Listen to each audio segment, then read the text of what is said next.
Sunshine. More warm sunshine to come as we go through Friday and into the weekend. By Saturday, temperatures likely to be in the low to mid-20s. See you later. That warm feeling inside from Boxed Boilers, sponsors of weather on GB News. I'm Patrick Christie's. Every weeknight from 9, I bring you 2 hours of unmissable, explosive debate and headline-grabbing interviews. What impact has that had? We got death threats and the bomb threat and so on. Our job is to do what's in the best interest of our country. You made my argument for me. My guest and I tackle the issues that really matter with a sharp take on every story. I'm hearing it up and down the country. That was a beginning, not an end. Patrick Christie's tonight from 9 p.m. only on GB News, Britain's news channel.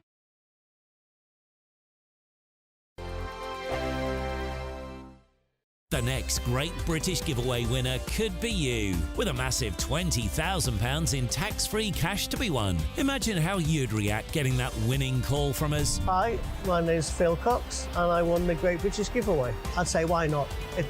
What is it? The price of a text and £2 to enter. And if I can win it, anybody can win it. And they're going to get even more money this time round, so why wouldn't you go in the draw? For another chance to win £20,000 in tax-free cash, text PRIZE to 63232. Text costs £2 plus 1 standard network rate message.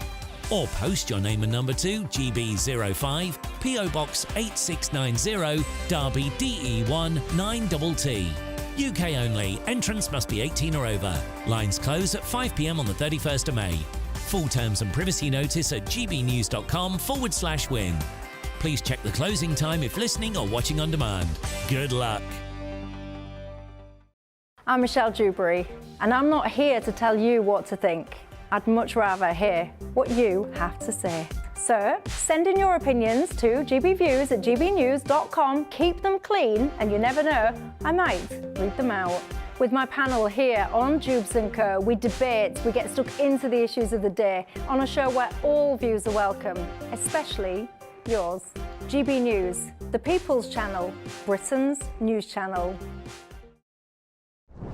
I'm Christopher Hope. And I'm Gloria Di Piero, bringing you PMQs live here on GB News. Whenever Parliament is in session on a Wednesday at midday, we'll bring you live coverage of Prime Minister's questions. We'll be asking our viewers and listeners to submit the questions that they would like to put to the Prime Minister, and we'll put that to our panel of top politicians in our Westminster studio. That's PMQs live here on GB News, Britain's election channel. Join me, Camila Tominey, every Sunday at 9:30 when I'll be interviewing the key players in British politics and taking them to task. This report basically says that he's not fit to stand trial. With an upcoming election looming over Westminster, now is the time for clear, honest answers. I agree. And that's precisely what I'll get. Is he indecisive? Incompetent? That's the Camila Tominey Show at 9:30 every Sunday on GB News, the People's Channel, Britain's election channel. GB News is the home of free speech. We were created to champion it, and we deliver it day in, day out. Free speech allows us all to explore and debate openly the issues most important to us, our families, and of course, the British people. Having challenging conversations to enlighten each other. Which is why we hear all sides of the argument. We are the People's Channel. We will always stand by the freedom to express yourself. On TV, radio and online. This is GB News, Britain's news channel.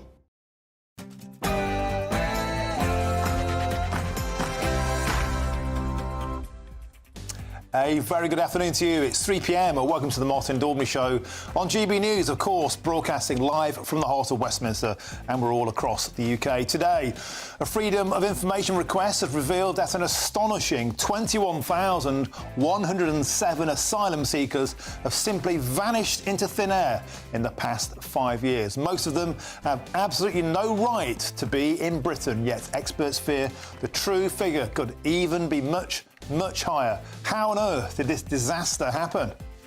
Next, Rishi Sunak has said the economy has finally turned a corner. But Labour, well, they're having none of it. Shadow Chancellor Rachel Reeves has said the Tories are gaslighting us all. We'll hear from her and I'll find out exactly what gaslighting means. Next up, former Irish Premier Bertie Ahern has claimed the United Ireland is now the most desirable outcome. But with a shock poll yesterday showing 50% of Irelanders want stricter border controls with Northern Ireland due to spiralling immigration, is he backing the wrong horse? And the British Armed Forces community is hacked off after the Chinese were accused of hacking personal details of 270,000 personnel, reservists and veterans. Shortly we'll cross to Defence Secretary Grant Shapps, who's due to give a full statement in the House of Commons. And that's all coming up between now and 6 o'clock.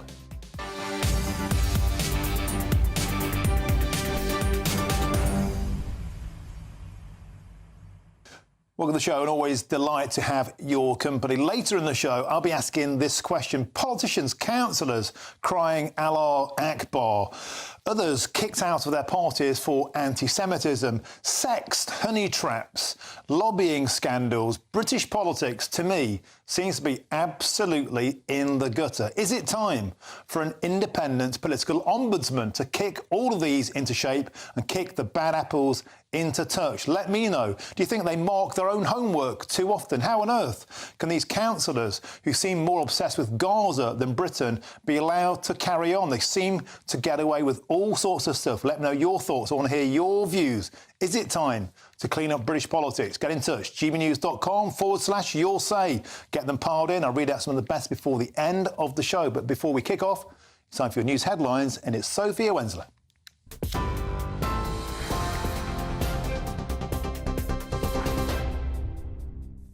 Thanks, Martin. Good afternoon. It's 2 minutes past 3. I'm Sophia Wensler in the GB newsroom. The Shadow Chancellor says Britain's economy is in a worse state than many people think. In a speech in London earlier, Rachel Reeves said the Conservative government isn't being honest with voters. The Conservatives are gaslighting the British public. They say we've turned a corner, and they ask people to stick with the Conservative Party. But it is those very Conservatives who are set to leave the average household £870 worse off through stealth taxes and increases in council tax. The Prime Minister claims that he is delivering for the country.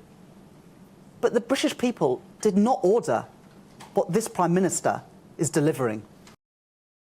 Downing Street has declined to blame a specific state or actor for a cyber attack on the Ministry of Defence.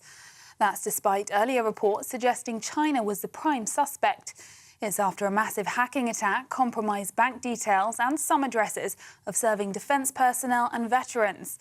Prime Minister Rishi Sunak says swift action has been taken.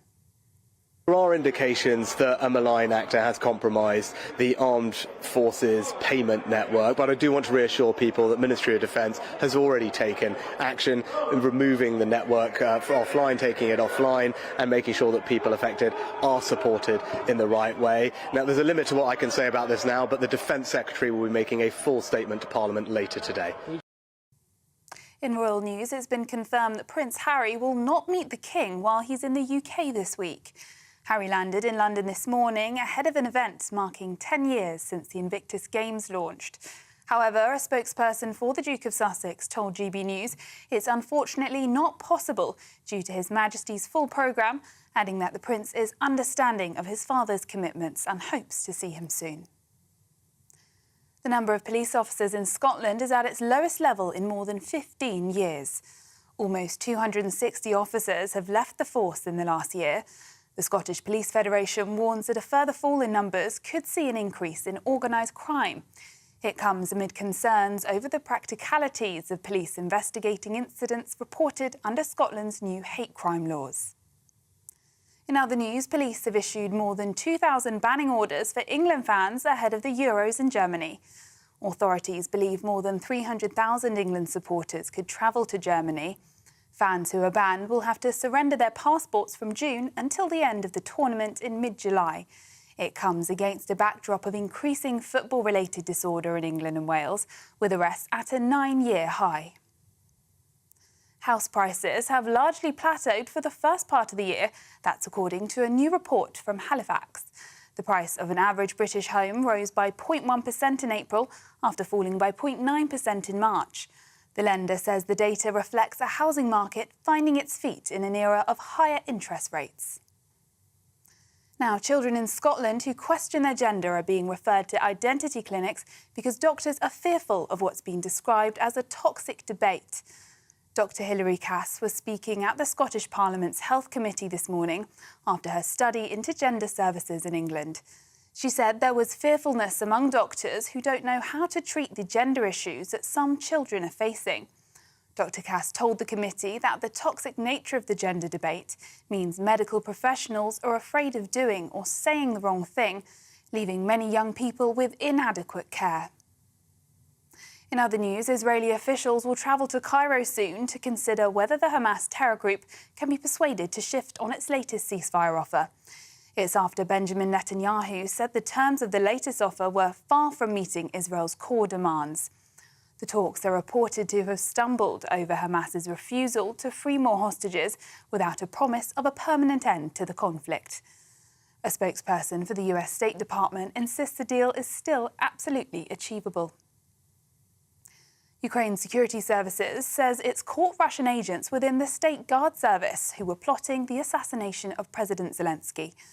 Ukraine says Russia's FSB had planned to eliminate the president of Ukraine and other top military and political leaders.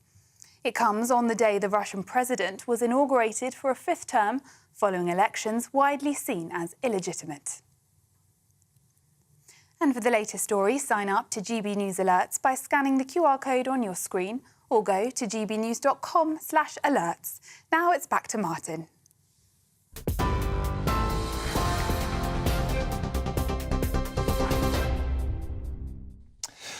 Thank you, Sophia. Now, it starts with the latest on the migrant crisis, and it's very much a case of good news, bad news for Prime Minister Rishi Sunak. In a moment, I'll tell you why the Prime Minister's pledge to stop the boats did sort of come true over the weekend. But first, it's emerged that more than 21,000 asylum seekers have simply gone missing in Britain in the last 5 years. Home Office officials have been unable to locate at least 21,107 foreign nationals who claimed to be refugees. And even more worrying, the true figure could be much, much higher, as the information only covers the 5 years up to last September. Well, to discuss this latest scandal, I'm joined by the immigration lawyer and great friend of the show, Harjit Singh Bangal. Welcome to the show, Harjit. Always an absolute pleasure.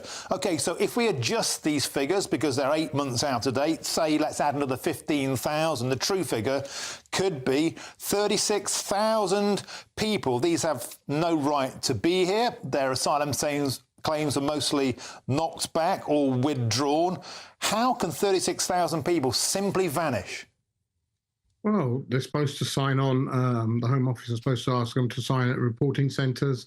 They simply don't go to sign. They don't have insurance numbers, national insurance numbers. They can't be traced through that. And, they don't have bank accounts, so they can't be traced through that. They pretty much live in a black economy, earning wages cash in hand. And it's hard to trace people like that. The Home Office's job is to keep an eye on these people. Obviously, it doesn't do that. But let's just put asylum seekers aside for 1 minute. Just people who overstay generally, because we don't have any exit controls, Martin. We don't know how many people actually go back. We know how many come in because we hear that every week, but we don't know whether they go back or not. Other countries, when you leave their country, they have immigration at the desk and they ask you how you've been, right, where's your next destination? They stamp you out. Anybody who's been to an airport in the UK leaving the UK will know that there's no immigration there. There's no immigration to ask you where you're going, how you've been staying, where's your, where have you been staying, how was your stay, and whether you've adhered to your visa conditions or not. We simply don't know. We can't even count the people who are going out. Therefore, we do lose people who just assimilate into the system. There's an estimated 700,000 people living just in the black market, in the black sort of underground without visas, and are just living day-to-day cash in hand in their communities. And that is quite a worrying figure for the Home Office, the fact that there are people here and they don't know who they are or how many there are. Yeah, and it also makes a complete mockery of our ability to even pretend we can control who is in the country. We have no idea who these people are. They could be anybody. They could have thrown their identities into the channel. We hear that so often as well, you know. We spoke about it many times on the show. They could be anybody. They could be anywhere. This is an absolute outrage. What needs to be done to try and locate them, Harjap, and give them their just dues and get them out of the country? Well, there's not much we can do to try and locate them. We can just, the main thing is they're probably working somewhere, so more raids on British businesses, unfortunately, going to areas and asking people for IDs. However, that's not going to go down well either. Essentially, these people are working somewhere, and the only way they're going to be exposed is through raids on businesses or working places. If we'd had a processing centre in France and people had applied before coming over, we would know these people. We would already have the DNA on profile. We'd know where they are, who they are, where they'd come from. However, that was declined by Priti Patel at the time, and it's still being declined now. Therefore, we've got people on these shores and we don't know who they are and how to get them. We probably need more removal teams, probably need more enforcement teams, more investment in the Home Office. A lot of people do actually report immigrants to immigration, and a lot of those reports aren't acted on. They aren't acted upon. Anybody who's made a report to immigration will probably tell you that they haven't even bothered to get a reply from immigration. They aren't even told, right, okay, we'll act on this information. So therefore, it's going to be hard in the circumstances for these people to be found, and the government really have got a mess which they themselves created on their hands.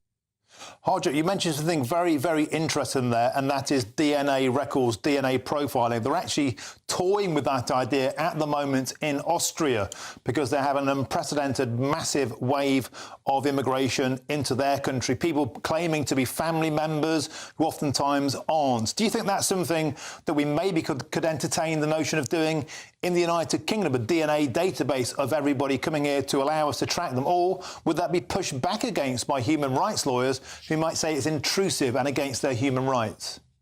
Yeah, a lot of people will push back against it. Even ID cards have been pushed back against. However, it might solve the problem of finding people. So it's all down to what the country's requirements are at the end of the day in order to secure their borders. Has this government got the will to do what it say it will? So far, we've seen it doesn't. It says a lot of things and does hardly anything. It says we're going to bring the numbers down, and what do? They go up over the years. It says we're going to introduce schemes to deter people. What does it do? It doesn't act as a deterrent at all. The weather's more of a deterrent than these government schemes themselves. So this government really has to get a grip on it. And it doesn't matter who we've had as ministers. We've had more ministers than we've probably had presenters on TV. So there you go, Martin. These ministers, they say one thing and they just do the other thing, and all they can do is criticise, but no one can bring up a solution. And when a solution is presented, then it's just not viable. They haven't got the infrastructure to carry it out. And yeah, they should get more people like you involved. Harjap Singh Bangal, superb start to the show. I think the DNA database, mate, that is a fascinating idea. Now let's nudge this conversation on, because as promised, to some good news at last for the government as they try to stop those boats, because almost 1,000 people were allegedly prevented from crossing the channel last week. And while 54 migrants came across on Sunday, 218 people were stopped from leaving France, or they were returned to that country. Well, I'm joined now by Kevin Saunders, who, of course, is the former Chief Immigration Officer for the UK Border Force at Calais. Kev, always a pleasure to have you on the show. Hope you're keeping well. This is a rare piece of good news here, Kevin. This is a Freedom of Information request. The Home Office put this data out. It was an exclusive today in The Sun. For the first time, the Home Office have released preventions data as well as arrivals data. Tell us about that, Kev. Well, yes, certainly. It is good news, and I've been very critical of the French, as you know. But I think we ought to give them a gold star, because they have done exceedingly well over the last few weeks in stopping the boats leaving France. So well done. Let's have more of it. Yeah, and the data is got to say, it's pretty impressive. And again, I join you on that, Kevin. We are often very critical of the French police here, but the Home Office, as I said, for the first time, have released this data. This is the preventions data. So there were 711 arrivals last week on Wednesday, the highest so far in 2024. But they also claim to have stopped 977 people leaving French beaches in the past 7 days. That's almost 1,000 stopped in a week. Kevin, that's good news. That's cracking news. It really is good news, and we should be shouting it from the rooftop because we have been very critical, and this is good news. It perhaps proves that things are beginning to turn a little bit in our favour, and hopefully stopping people making this awful journey.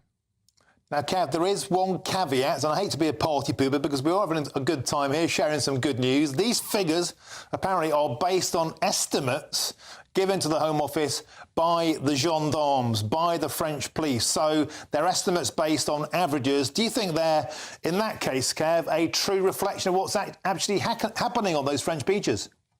They're pretty accurate. The French aren't going to invent figures to make themselves look good. Because if they did and they were found out, nobody would listen to them ever again. So I think these figures are pretty accurate. And, it is good news, Martin. I mean, there's not a lot more I can say other than well done, the French, and I'm very happy that they're doing it. Yeah, I think we should record that little moment there. Kevin Saunders saying well done to the French. Do you know what, Kev? I'm going to join you. Well done to the French. If this is true, and if almost 1,000 have been stopped in 1 week alone, this is what we want to hear. Maybe that £500 million is actually having some results. And this is precisely, Kev, the sort of information that the government should be shouting from the rooftops. Yes, it is. And it does go to prove that we have spent a lot of money there. We've given them some really good bits of kit. They're using them, and this looks as though they're getting the results that we hoped that they were going to get. So long may it continue. I think this week is going to be a very key week in the crossings because the weather is supposed to be relatively good. So the people smugglers will be doing their best to get the people across, and I just hope that the French authorities are up to stopping them all. Because if this sort of figure is repeated at the end of this week or beginning of next week, then we really can get quite excited.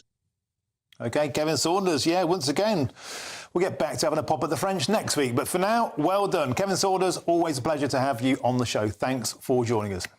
Now, I'll have lots more on the migrant crisis a little later in the show, of course, and there's plenty of coverage on our website, gbnews.com, and you've helped to make it the fastest growing national news website in the country. So thank you very much. Now, time now for the latest Great British Giveaway and your chance to win the biggest cash prize of the year so far, a whopping £20,000. Imagine what you could do with all of that extra cash. Well, here's how you could win the lot.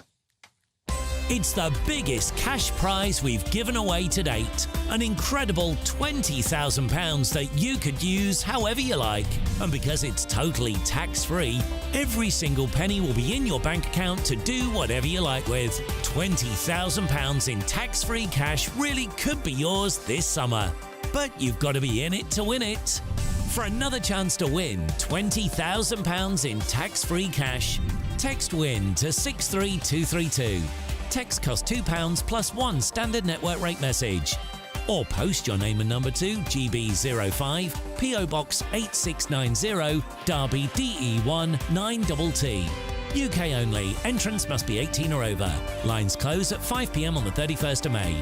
Full terms and privacy notice at gbnews.com/win.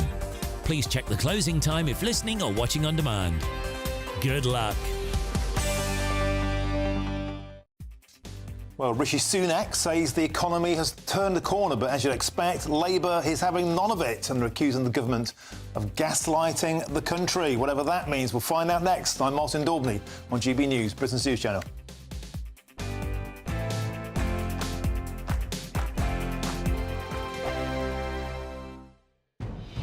Good afternoon, Britain.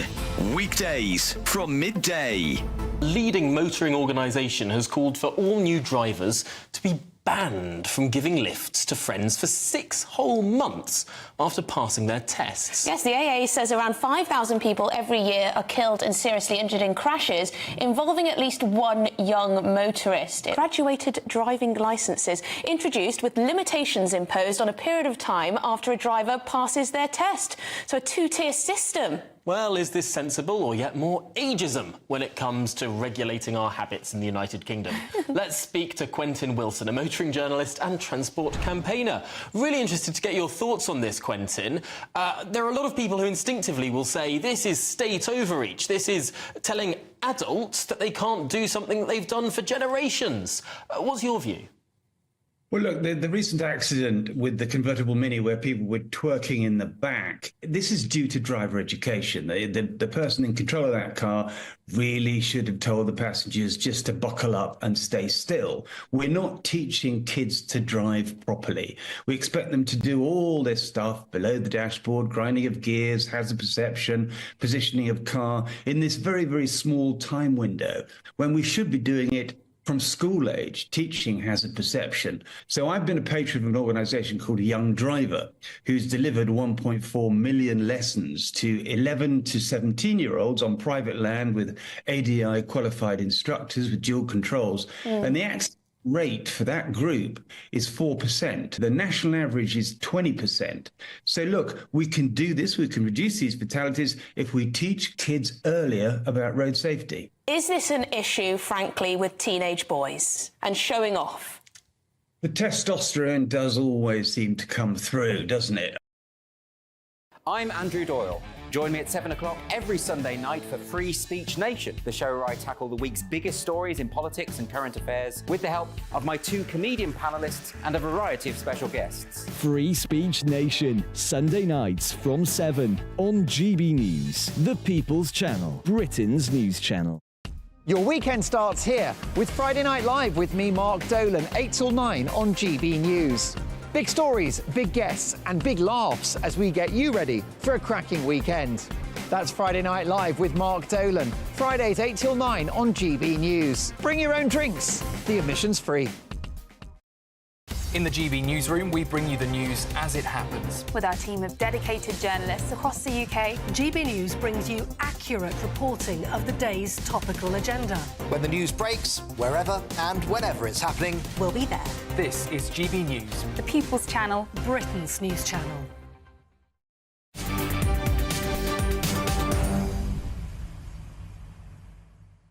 Welcome back. Your time is 3:23. I'm Martin Daubney and this is GB News. Now, later in the show, as Britain's Eurovision entrant says the Union flag can feel divisive and nationalist, I'll ask, is the event about as much fun as it used to be?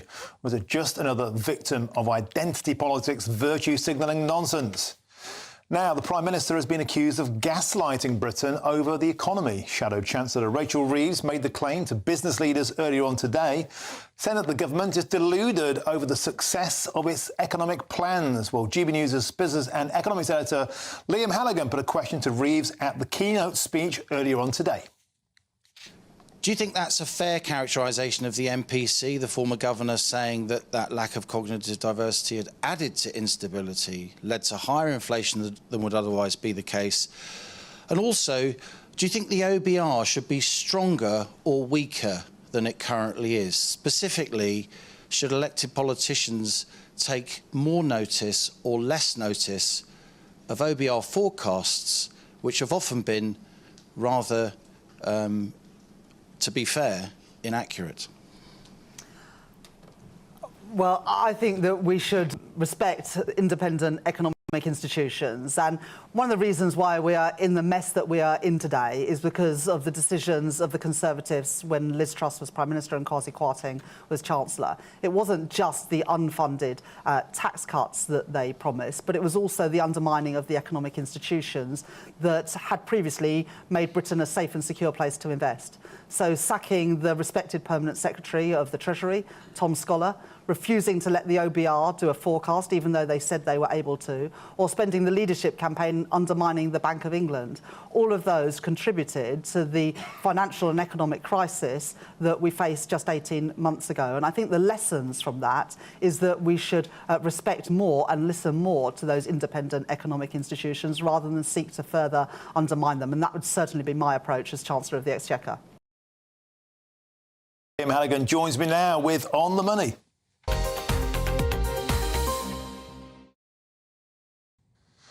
Liam, an excellent question. Holding power to account and expect no less from you, my old son. Can you tell me, though, for a simple fella like me, what does gaslighting mean? Well, look, Labour had nothing really to say in terms of economic policy today. It was all politics. It was all about getting ahead of the Monetary Policy Committee's meeting at the Bank of England on Thursday, in which we're likely to hear lots of words about inflation coming down. We won't actually get a new inflation number, but I think the Bank of England will certainly be saying interest rates are coming and coming quite soon. And then the following day on Friday, there's going to be a GDP number, a national income number, growth number, that's almost certainly going to show that the UK economy isn't necessarily out of the woods, but has returned to growth after the recession, the shrinking of the economy at the back end of last year. So Rachel Reeves calls together, you know, the country's economics editors, and a lot of the political editors showed up too, of course, and basically just played politics with all of us by using this term gaslighting. Now, my mum doesn't know what gaslighting means, Martin, and I suggest that, you know, various relatives in your family may not know what gaslighting means either, particularly if they're over 50. It's the kind of thing that your teenage daughter screams at you, as in, don't gaslight me, Dad, just when you're saying something that's completely obvious, maybe making an argument that's a little bit inconvenient. It stems from a 1930s film in which a cad, a scoundrel, a bounder, as they had back in those days, probably with a chiselled jaw and a cravat, was treating a lady in a bad way, trying to kind of psychoanalyse her and trick her into thinking that black was white, if you like. And that Labour knows that everyone today is going to be saying, well, what is gaslighting? What is gaslighting? And it's a bit like having a row over the 385 million quid or whatever it was during the Brexit referendum, that old Dominic Cummings trick. Just get them talking about it, even if there's a bit of controversy. Aren't Labour silly to use a term like gaslighting? No one knows what it means. Oh, we're all talking about it, even though all Labour are basically saying is, and here's the punchline, wait for it, they're saying, even if growth is getting better, even if there is a feel-good factor in the economy coming down the track, or if the government says there is, they're lying. We're not going to do a victory lap just because inflation's returning to target, says Rachel Reeves. We're not going to celebrate the return to of 0% growth, says Rachel Reeves. So there's an awful lot of politics, and perhaps the most political thing about today's sort of press conference, not press conference, if you know what I mean, because there was no real news, is that it was introduced by a former Tory minister that you probably haven't heard of, called Nick Boles, who, of course, left the Tories because he was extremely upset that they actually wanted to implement the Brexit referendum and leave the European Union. Nick Boles will contest that. He says he's just following his instincts. He hasn't joined the Labour Party formally, but I'm sure he'll be hoping to in the future. He'll certainly be wheeled out, as will other Conservative floor crossers, if you like, though I must say Nick Boles hasn't formally joined the Labour Party. But there will be more and more Tory faces, or ex-Tory faces, now being seen with Labour, in and around Labour, providing kind of ornamentation, if you like, as the election approaches. It's really quite interesting, Martin, what Rachel Reeves said in terms of Liz Truss too. She's repeating this mantra, which many economists are now contesting, albeit late in the day, that mini-budget, the blow-up or the increase in bond yields, borrowing costs back in the autumn of 2022 when Kwasi Kwarteng and Liz Truss did their mini-budget, it was partly about their unfunded spending pledges, and it was partly that they were heavy-handed, sacking the Permanent Secretary of the Treasury and so on, and not heeding any forecasts from the OBR. But it's also that the Bank of England was selling lots of bonds in the days before. That's now come clear, which roiled financial markets and would have led to instability, potentially whatever Liz Truss and Kwasi Kwarteng did. So there's a lot of rewriting of history going on here. There's a lot of contested historical episodes that have been treated by as fact, asserted as fact for political convenience. But look, Rachel Reeves is probably going to be the first female chancellor in the world. She is a competent person. I've known her for many years. I do not think that she is going to be, unleashing wildly left-wing policies that will instantly upset financial markets and cause instability. I don't think that at all. But what she's shown today is in that road to number 10, or most likely number 11 in her case, she and the Labour Party, they're really willing to play pretty hardball politics and also themselves try and gaslight the public by getting us to talk about things where there's nothing to talk about. Well, mission accomplished on that sense, if nothing else. Liam Hannigan, that's as clear as day. Thank you very much. Always a pleasure to have you on the show. And, of course, there's lots more still to come between now and 4 o'clock. And I'll discuss the claim from a former Irish Taoiseach that a united Ireland would be the most desirable outcome for people and communities across Ireland. But is that the case? First, it's time for your latest news headlines, and it's Sophia Wensler.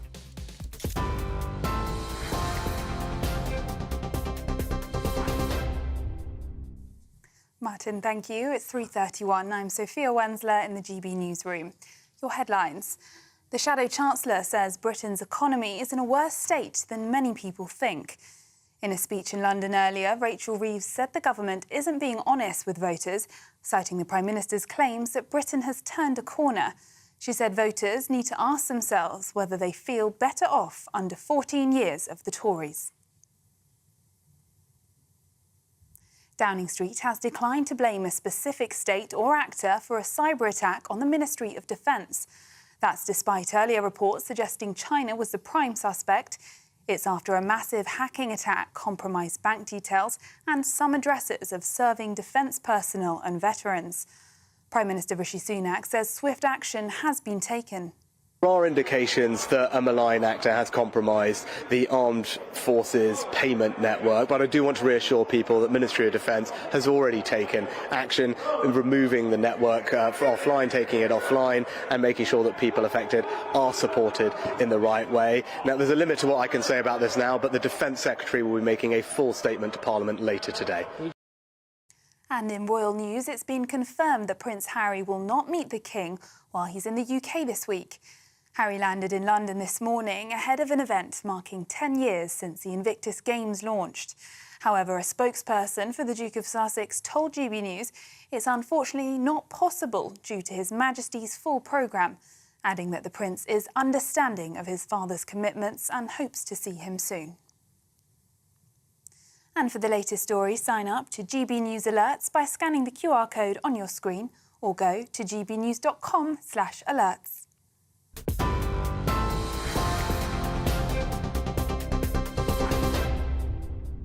Cheers Britannia Wine Club proudly sponsors the GB News Financial Report.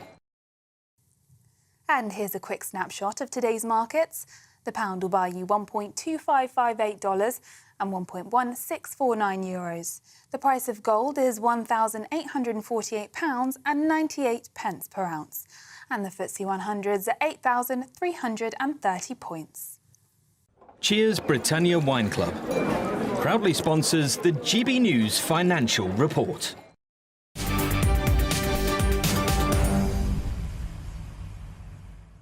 Thank you, Sophia. Now we've got loads more still to come in a few minutes. And I've news of a major police operation at this summer's major football tournament, Euro 2024. But first, there's a brand new way to get in touch with us here at GB News. And here's Bev Turner with all of the details. We are proud to be GB News, the People's Channel. And as you know, we always love to hear your views. Now, there's a new way of getting in touch with us at gbnews.com/yoursay. By commenting, you can be part of a live conversation and join our GB News community. You can even talk to me, Bev Turner, or any of the members of the GB News family. Simply go to gbnews.com/yoursay.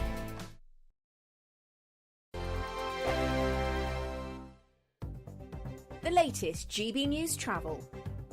Good afternoon, I'm Jules Buckley. Let's go to West Yorkshire firstly and heading towards Salisbury Bridge. Burnley Road, the A646 is currently blocked and queuing. A collision means delays. Now, the A46 in Gloucestershire is closed in a few spots. Firstly, between the Cheltenham Road roundabout in Evesham and the Teddington Hands roundabout in Teddington for investigation work. And the A46 then closed between the M4 Junction 18, the Bath turn-off and the Crown Inn. That's queuing.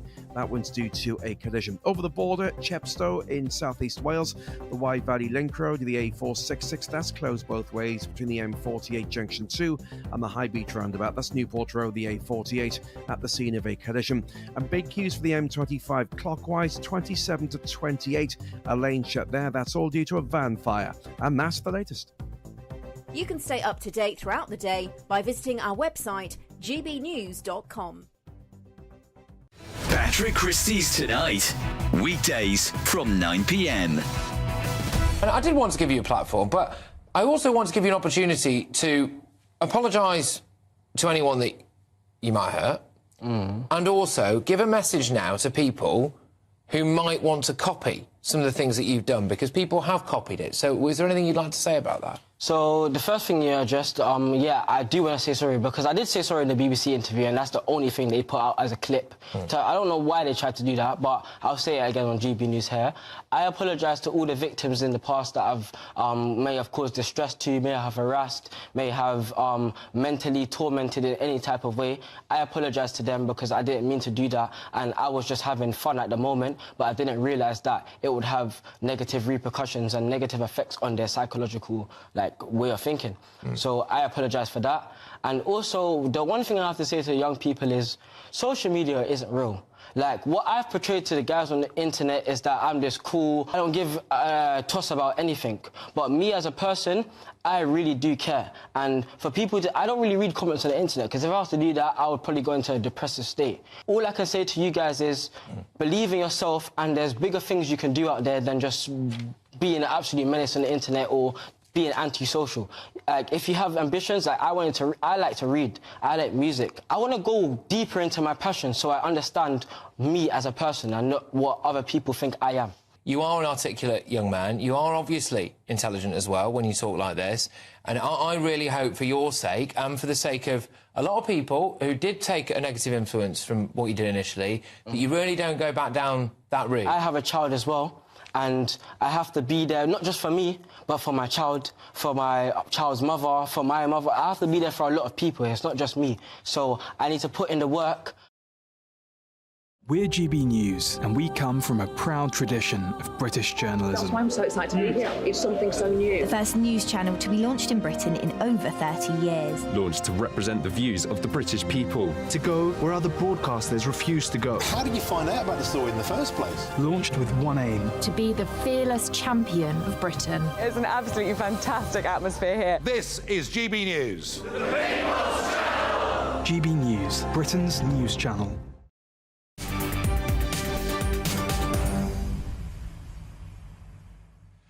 Welcome back. It's 3:38. I'm Martin Daubney, and this is GB News. Now, later in the show, I'll tell you why darts is the latest sport to be hit by a transgender row. But before that, there's a new way for you to get in touch with me. Send your views and post your comments by visiting gbnews.com/your say. And you've already sent a huge number of your says in on the topic at the top of the show, 21,000 missing migrants. Very quickly, Jean says this: I do hope all these missing people are not using the health service. Everyone needs an ID, fingerprint and DNA cards. And Simpson quickly adds this: a report and a legal migrant emergency phone line needs to be set up sharpish. Moving on, more than 2,000 football banning orders have been issued to England fans ahead of this summer's Euro 2024 tournament in Germany. But authorities think that more than 300,000 England supporters could go to Germany, with Scotland fans, of course, also expected to travel in huge numbers. Well, I'm joined now by GB News' home and security editor, Mark White. Mark, welcome to the show. So you went to a press briefing this morning. As I understand, the authorities are gearing up to tackle what they see as a huge wave of potential hooliganism at the tournament. What's the latest? Well, they're certainly not saying they're expecting hooliganism, and they are preparing for the worst, of course, if it happens, but hoping for the best. They say that in recent tournaments, England fans and, of course, Scotland fans have been pretty well behaved, but there will be very significant numbers attending that tournament, which gets underway in just over 5 weeks' time. That first match is Scotland taking on Germany in Munich, and of course just 2 days later it's England against Serbia near Dortmund. So 300,000 England fans alone they're expecting, because it's so accessible, because we've had recent international tournaments that have taken place in Qatar and in Russia, much more difficult for fans to get to. Now it is a tournament within easy reach. So given that, there will be a significant British policing presence, the biggest deployment of British officers in Germany for about a decade, according to policing leaders. I spoke earlier to Chief Constable Mark Roberts, who is the national lead for football policing. This is what he told me. Positive, you know, England fans got a great record at recent tournaments. We know when any number of that people travel, there's always potential for issues, but I think the German authorities are really well prepared. And I think one of the positives, particularly thinking about our fans, Germany's a beer drinking culture, so the police are well aware of dealing with people in the nighttime economy. They deal with plenty of big festivals, so I think we're going to a place that is well suited to work with us to keep everyone safe and make sure there's no issues. Well, of course, international England and Scotland fans have been pretty well behaved of late, but the issue really comes against a backdrop here in England of disorder around football grounds and arrests related to that being at a 9-year high. So that, of course, gives authorities some concern.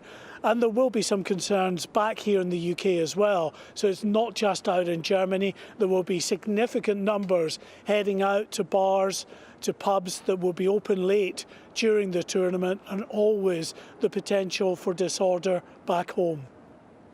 Thank you, Mark White. And as you say, the British fans been very well behaved in recent years. Let's hope the East European counterparts can say the same during this tournament. Thank you, Mark White, for joining us. Always a pleasure. Now, a former Irish Prime Minister has said a united Ireland would be the most desirable outcome for people and communities across Ireland. Well, I'm going to speak to an author who says unification is inevitable. I'm Martin Daubney on GB News, Britain's news channel.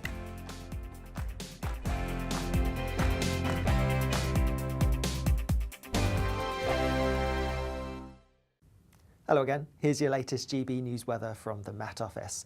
Whilst there will be a bit of rain, particularly across northwestern Scotland this week, for many it's looking largely dry. That's because we have high pressure currently to the southwest of us, but this is going to build and dominate the weather across the UK as we go through this week. That being said, there are a few showers around at the moment. Most of those will ease as we go through the end of the day, taking us into a pretty dry night. There will be some clear skies developing, allowing for a few mist and fog patches to develop, both inland where we get the clear skies and also around some more coastal parts too. But temperatures aren't going to drop a huge amount, most places staying in low double figures or perhaps high single figures in some areas. As we go through Wednesday itself then, a bit of rain then pushing into parts of northwestern Scotland, perhaps fringing the far northwest of Northern Ireland too. Otherwise, staying dry apart from 1 or 2 showers around, and we are going to see some decent bright sunny weather too. It may not be wall-to-wall blue skies, but most of us will see some sunshine at times. Temperatures in the sunshine are going to rise quite nicely, many places getting into the high teens or even low 20s Celsius. As we look ahead to Thursday, and it's a similar day, perhaps a little bit more rain across more central northern parts of Scotland, but elsewhere across England, Wales and Northern Ireland, plenty of fine, bright weather to be had and still some warm sunshine. More warm sunshine to come as we go through Friday and into the weekend. By Saturday, temperatures likely to be in the low to mid-20s. See you later. Join me, Camila Tominey, every Sunday at 9:30 when I'll be interviewing the key players in British politics and taking them to task. This report basically says that he's not fit to stand trial. With an upcoming election looming over Westminster, now is the time for clear, honest answers. I agree. And that's precisely what I'll get. Is he indecisive? Incompetent? That's the Camila Tominey Show at 9:30 every Sunday on GB News, the People's Channel, Britain's election channel. I'm Michelle Jubilee, and I'm not here to tell you what to think. I'd much rather hear what you have to say. So send in your opinions to gbviews@gbnews.com. Keep them clean, and you never know, I might read them out. With my panel here on Jubilee and Co, we debate, we get stuck into the issues of the day on a show where all views are welcome, especially yours. GB News, the People's Channel, Britain's news channel. 2024, a battleground year. The year the nation decides. As the parties gear up their campaigns for the next general election. Who will be left standing when the British people make one of the biggest decisions of their lives? Who will rise? And who will fall? Let's find out together. For every moment, the highs, the lows, the twists and turns. We'll be with you for every step of this journey. In 2024, GB News is Britain's election channel.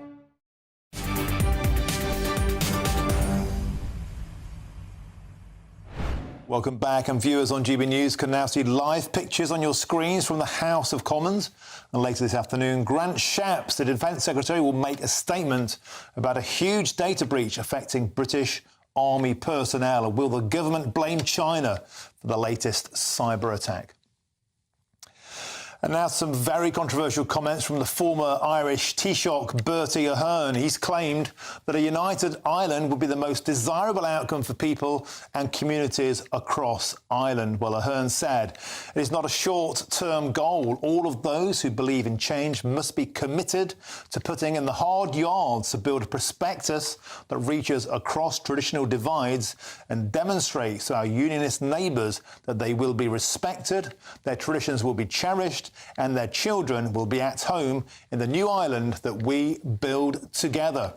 Well, on the face of it, that's stirring, cohesive stuff. And I'm joined now by Kevin Marr, who is the author of a book called A United Ireland, Why Unification is Inevitable and How It Will Come About. Kev, welcome to the show. Always a delight to have your company. So this must be music to your ears, a respected former Premier saying this is now inevitable. But is he right?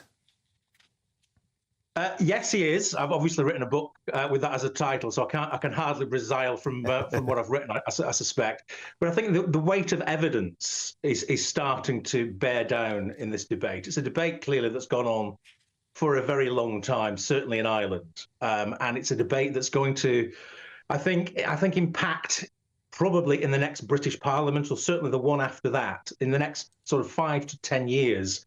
We're likely to have to make some big decisions about what we do about Northern Ireland. And of course, a lot of the agreement about this is already there in the Good Friday Agreement from 1998, 26 years ago.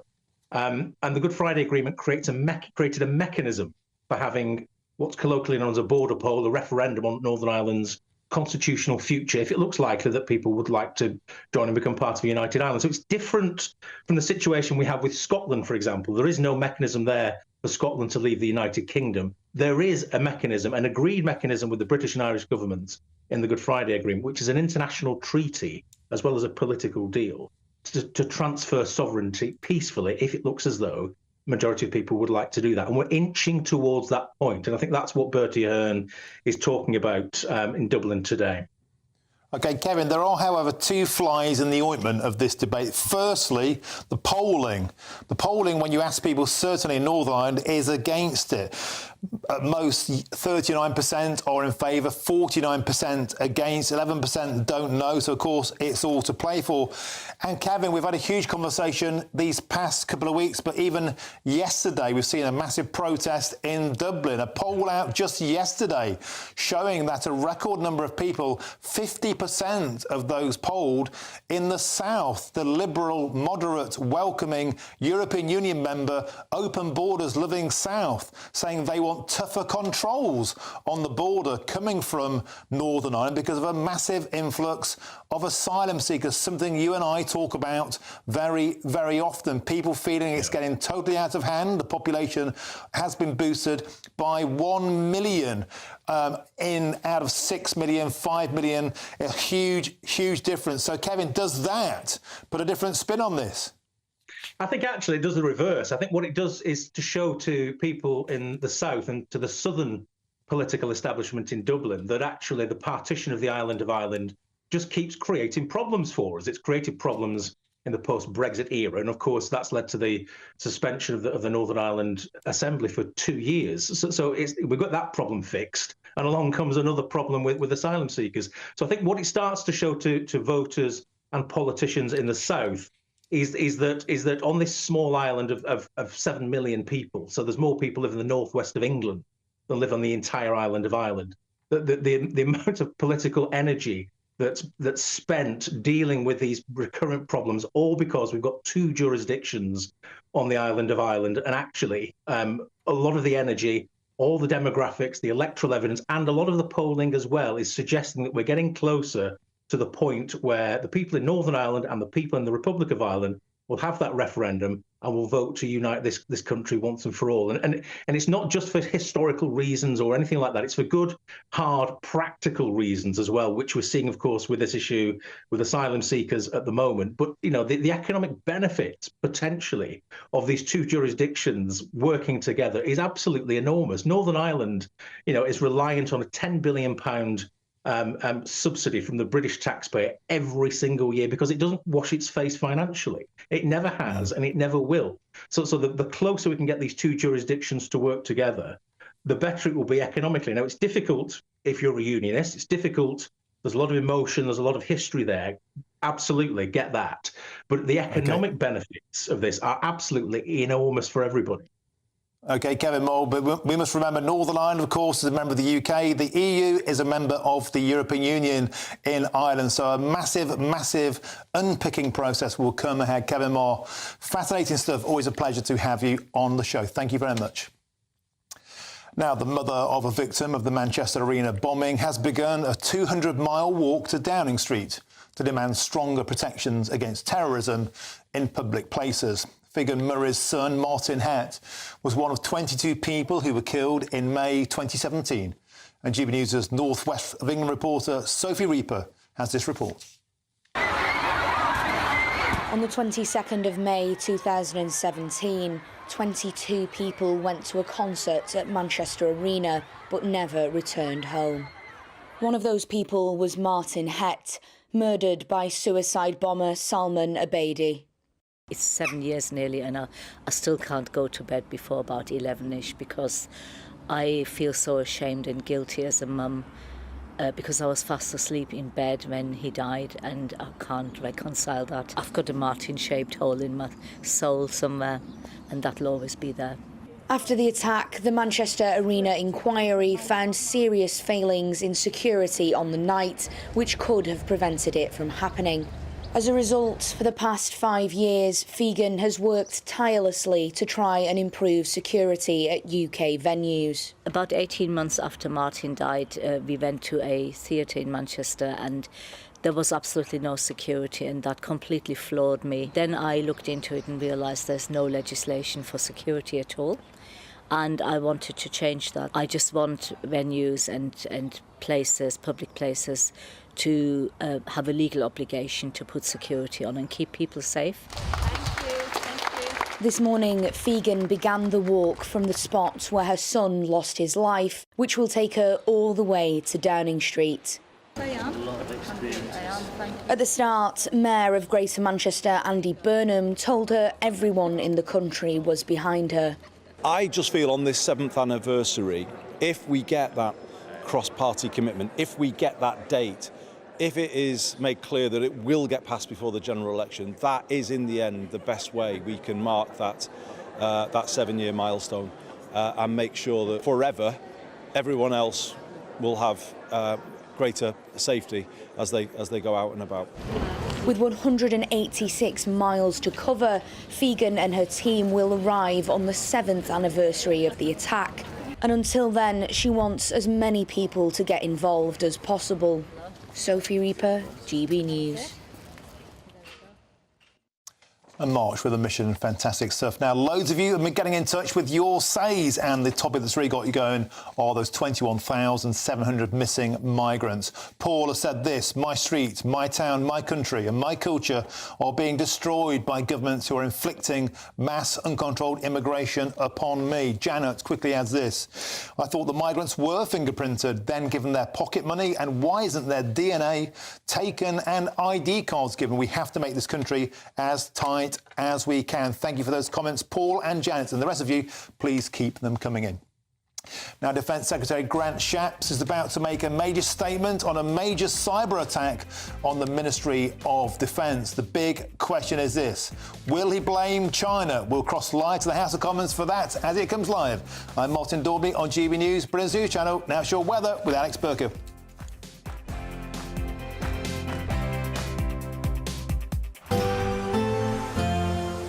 A brighter outlook with Box Solar, sponsors of weather on GB News. Hello again, here's your latest GB News weather from the Met Office. Whilst there will be a bit of rain, particularly across northwestern Scotland this week, for many it's looking largely dry. That's because we have high pressure currently to the southwest of us, but this is going to build and dominate the weather across the UK as we go through this week. That being said, there are a few showers around at the moment. Most of those will ease as we go through the end of the day, taking us into a pretty dry night. There will be some clear skies developing, allowing for a few mist and fog patches to develop, both inland where we get the clear skies and also around some more coastal parts too. But temperatures aren't going to drop a huge amount, most places staying in low double figures or perhaps high single figures in some areas. As we go through Wednesday itself then, a bit of rain then pushing into parts of northwestern Scotland, perhaps fringing the far northwest of Northern Ireland too. Otherwise, staying dry apart from one or two showers around, and we are going to see some decent bright sunny weather too. It may not be wall-to-wall blue skies, but most of us will see some sunshine at times. Temperatures in the sunshine are going to rise quite nicely, many places getting into the high teens or even low 20s Celsius. As we look ahead to Thursday, and it's a similar day, perhaps a little bit more rain across more central northern parts of Scotland, but elsewhere across England, Wales and Northern Ireland, plenty of fine, bright weather to be had and still some warm sunshine. More warm sunshine to come as we go through Friday and into the weekend. By Saturday, temperatures likely to be in the low to mid-20s. See you later. That warm feeling inside from Boxed Boilers, sponsors of weather on GB News.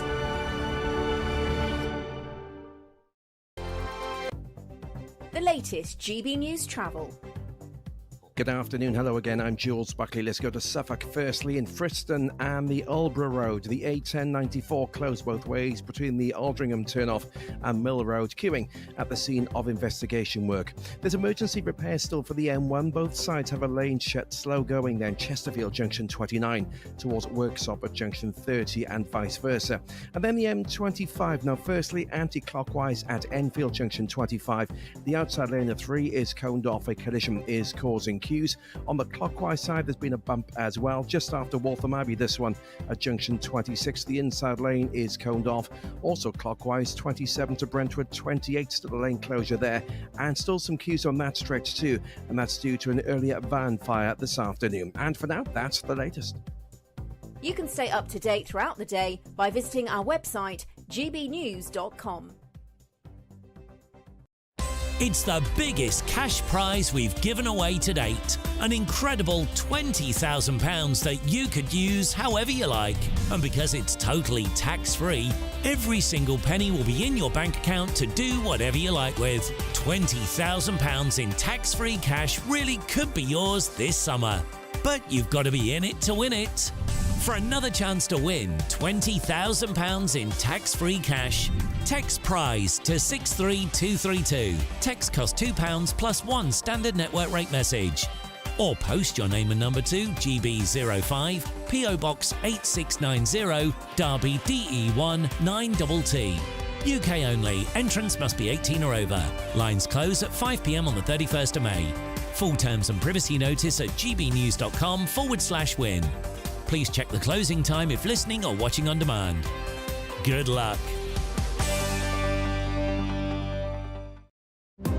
GB News is the home of free speech. We were created to champion it, and we deliver it day in, day out. Free speech allows us all to explore and debate openly the issues most important to us, our families, and of course, the British people. Having challenging conversations to enlighten each other. Which is why we hear all sides of the argument. We are the People's Channel. We will always stand by the freedom to express yourself. On TV, radio and online. This is GB News, Britain's news channel. I'm Christopher Hope. And I'm Gloria Di Piero, bringing you PMQs live here on GB News. Whenever Parliament is in session on a Wednesday at midday, we'll bring you live coverage of Prime Minister's questions. We'll be asking our viewers and listeners to submit the questions that they would like to put to the Prime Minister, and we'll put that to our panel of top politicians in our Westminster studio. That's PMQs live here on GB News, Britain's election channel.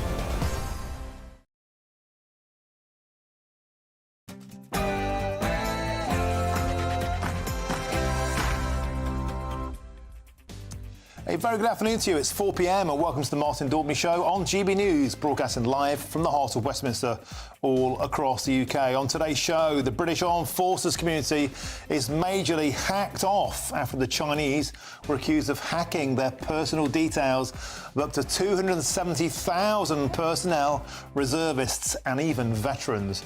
And shortly we'll cross to Defence Secretary Grant Shapps, who's due to give a full statement in the House of Commons.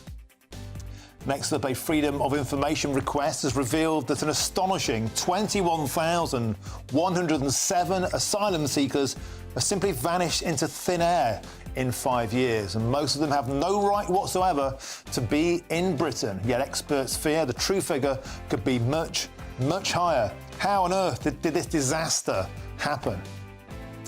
And Prince Harry's in the UK this week, but he won't be meeting his father.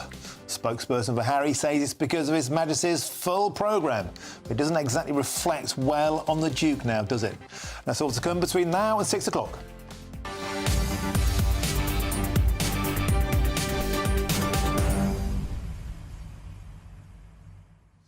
Well, the show, always a delight to have your company. Grant Shapps, the Defence Secretary, is about to address the Commons. We'll cross live to that. How on earth can the Chinese hack their way into the Ministry of Defence database? 270,000 personnel, including, and this is the bit that's really concerned me, including addresses of some of our servicemen, servicewomen, reservists and veterans. There are all number of reasons that the addresses of our armed forces should be sacrosanct, sacred and protected to the very, very highest degree in technical terms possible. That hasn't happened. We're about to find out who did it, or will we not find out? Will they bottle it? We're going to cross the Commons to find out. What's your take on that? Are our servicemen and servicewomen's details safe in the hands of our government, or has this been a major lapse? So let me know what you think, and also your thoughts on other topics, including 21,000 missing migrants and unifying Ireland. Is that inevitable? Loads of you got in touch saying that you don't want that to happen. You're proudly Northern Irish, you want to remain British. Get in touch the usual ways, plus the new way. It's gbnews.com/your say.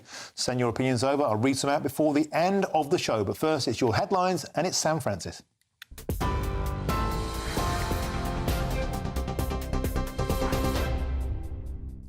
Martin, thank you very much, and good afternoon to you. It's just coming up to 3 minutes past 4, and we start with some breaking news coming to us out of Scotland this afternoon, where John Swinney has become the new First Minister there after Humza Yousaf resigned from that post.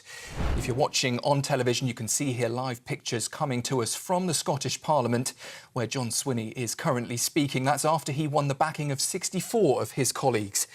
Well, it's after Humza Yousaf delivered an emotional speech earlier, and he said his heart would forever belong to Scotland and that leading his country had given him the opportunity to defy those he called racist bigots. In other news, the Shadow Chancellor claims the government's optimism about the UK economy is, she says, deluded and out of touch. Speaking in London earlier, Rachel Reeves said the Conservatives aren't being honest with voters.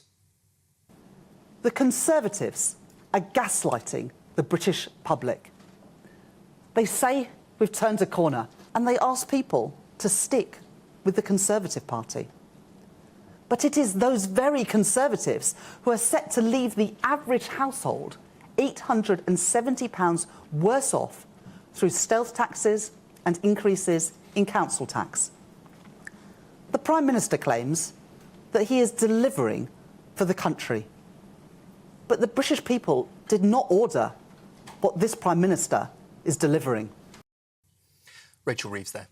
China has strongly denied reports that it's behind a cyber attack on the Ministry of Defence, calling those accusations completely fabricated. Bank details of service personnel and veterans have potentially been compromised, and it's claimed a small number of addresses could have also been accessed.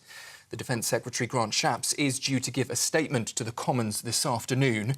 Rishi Sunak has so far refused to blame China for the hack. There are indications that a malign actor has compromised the armed forces payment network, but I do want to reassure people that Ministry of Defence has already taken action in removing the network offline, taking it offline and making sure that people affected are supported in the right way. Now, there's a limit to what I can say about this now, but the Defence Secretary will be making a full statement to Parliament later today. In royal news, it has been confirmed this afternoon that Prince Harry will not meet the King while he's in the UK this week. Harry landed in London this morning ahead of an event marking 10 years since the Invictus Games launched.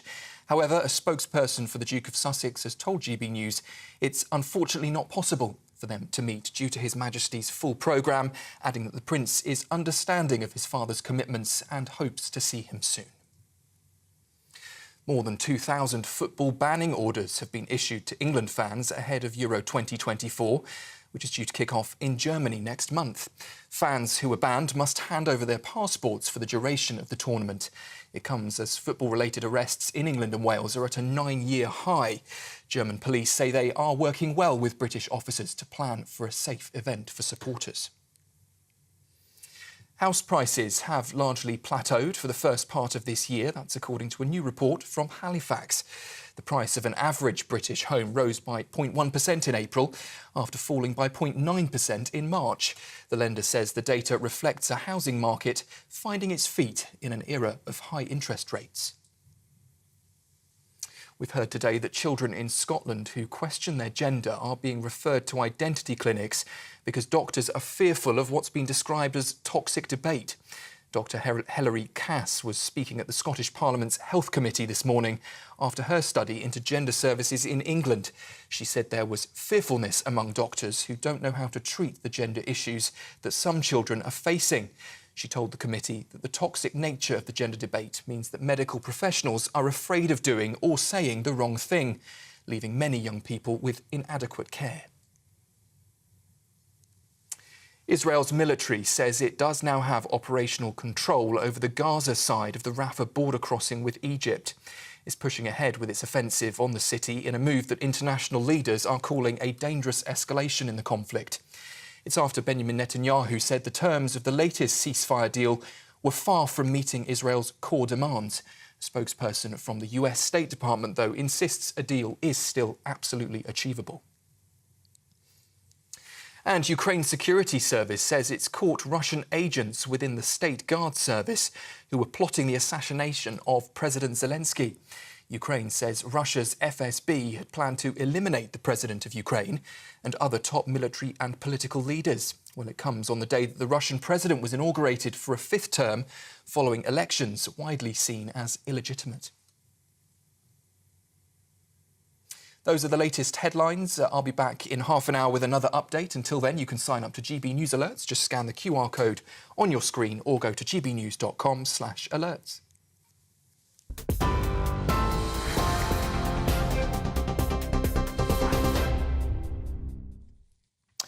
Thank you, Sam. Now we start with a huge data breach at the Ministry of Defence that is widely being blamed on China. And details of armed forces personnel were on a database that was targeted by a cyber attack. And soon we'll, of course, hear live from Defence Secretary Grant Shapps. Very shortly, he's about to give a major speech in the Commons. This is just the build-up to that now. Grant Shapps is expected to talk soon. And we spoke to the Prime Minister earlier on.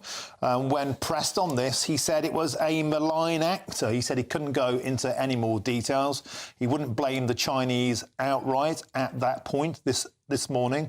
Perhaps Mr. Shapps will go a stage further and actually give us some more detail, but just some reference to the allegations here. The Ministry of Defence was hacked apparently 2 or 3 times, and the details of 270,000 armed forces personnel, reservists and even army veterans were hacked. It was mostly their names and their bank account details. That's bad enough.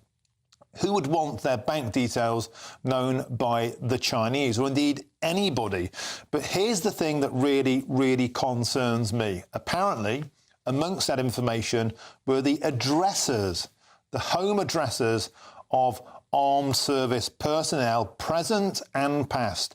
Now, for a great number of reasons, that is hugely concerning. If people have served in Northern Ireland, if people have served in Afghanistan, in Bosnia, anywhere, particularly with the heightened sense of security we have on British streets at the moment around the Middle Eastern situation, the notion that British armed forces home addresses could be circulating out there on the internet, to me, is a cause of massive concern. But they have said that all salaries will be paid this month because this was a payroll that was hacked. Now, the Prime Minister did speak earlier about that cyber attack, as I mentioned. Rishi Sunak says he's taking the matter seriously and is acting to ensure that Britain's security interest isn't at risk from hostile states. There are indications that a malign actor has compromised the armed forces payment network, but I do want to reassure people that Ministry of Defence has already taken action in removing the network offline, taking it offline and making sure that people affected are supported in the right way. Now, there's a limit to what I can say about this now, but the Defence Secretary will be making a full statement to Parliament later today. Well, I'm joined now by our political correspondent, Olivia Otley. Olivia, welcome to the show. Always a pleasure. Another hostile attack, another huge embarrassment. The Prime Minister, Rishi Sunak, stopping short there of directly blaming the Chinese. Of course, we're about to hear from Grant Shapps, the Defence Secretary, quite soon. But the sensitivity of this data, Olivia, particularly pertaining to armed service personnel, this is a massive embarrassment.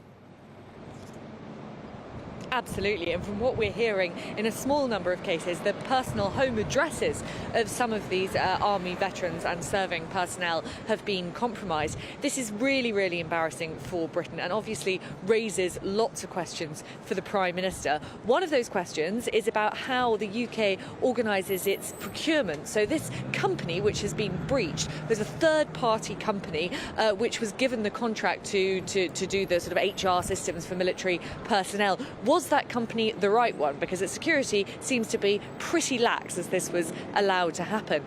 Of course, another huge question for the government is where does this put the government's relationship with China? So far, Rishi Sunak has been pretty dovish on China. During the 2022 leadership race, Liz Truss said that she wanted to designate China as a threat, but Rishi Sunak stopped short of doing that and has continued to say that China is a challenge rather than a threat. Obviously, at this stage, ministers are unable to actually say that it was China. All of the indications point in that direction. But for ministers to actually point the finger of blame to a specific hostile state, the level of evidence has to be very, very high, and that could take months to obtain. So the statement that we're expecting from Grant Shapps in a few minutes will be about the dangers of cybersecurity in general rather than the dangers posed by China. But I doubt that will satisfy Conservative backbenchers. There are plenty of backbenchers, including some very, very senior Tories, who are really worried about the threat from China, and this will have just got them even more agitated. Yeah, and Olivia, strategically, you can see why this would hold a great deal of importance for the Chinese or any malign actor, because we're always talking about how seriously we need to take our defence in terms of GDP, in terms of nuclear armaments. And if we can't even protect payroll databases, it sends out a message of a ramshackle organisation. But Olivia, here's the point. What always happens in these situations is that we summons a minister or a foreign diplomat, we make them a cup of tea, we tell them not to do it again, and nothing ever seems to happen. Well, exactly, which is why lots of Conservative backbenchers would like to see much, much tougher action taken. But Rishi Sunak is really wary of doing that because, he says, China is very important for Britain's economy. Unfortunately, we aren't very self-reliant as a country, and over the last 20, 30 years, and especially since the days of David Cameron and the golden era of relationships with Beijing, Britain has been pretty reliant on China for all sorts of imports. So that's a really big problem. Another problem, which Sunak has talked about time and again, is the importance of keeping strategic relationships with China open for the climate. And that's something which really annoys his backbenchers. Those are the reasons why Rishi Sunak wants to keep that dialogue open with China, wants to stop short of calling them a threat. He keeps calling it an epoch-defining challenge, which is slightly different from a threat. The semantics are really important here. But as you say, there will be plenty of both Conservative backbenchers and voters out in the country who get a bit frustrated that when this happens, the only retribution seems to be a bit of a slap on the wrist. Is that really enough?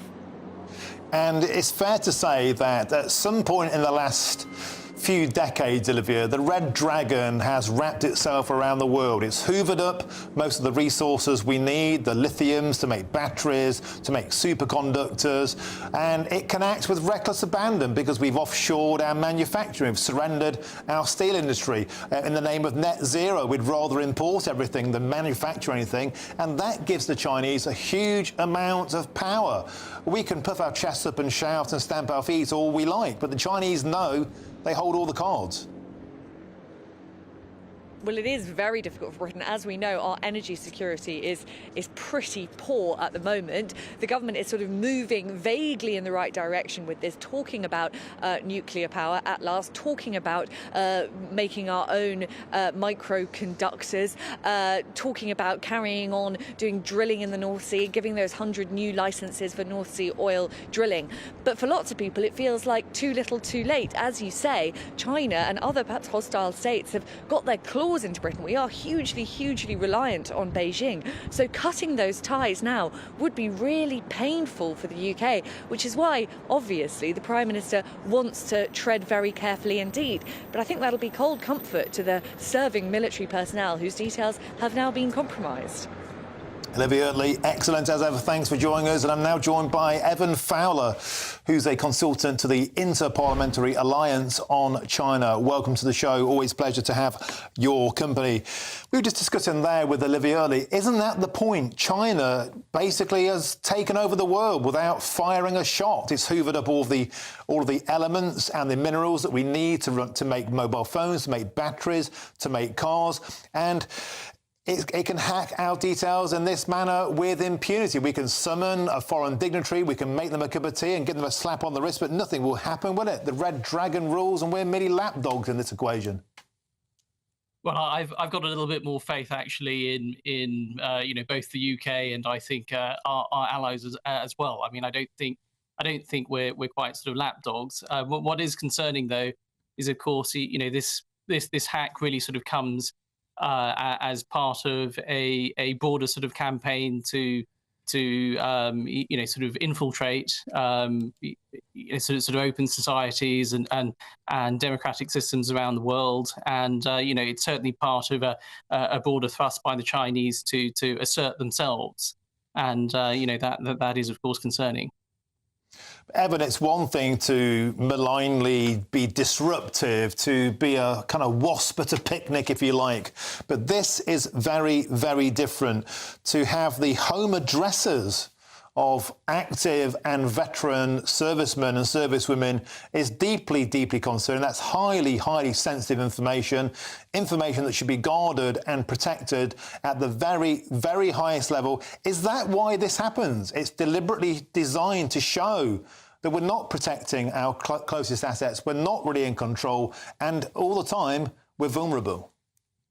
I don't think we know at the moment. I mean, the reality is, there's only a very limited amount of information that's actually been sort of put out there. But certainly, again, what we can say is that if indeed sort of China is responsible, which seems likely, it does sort of follow a wider pattern.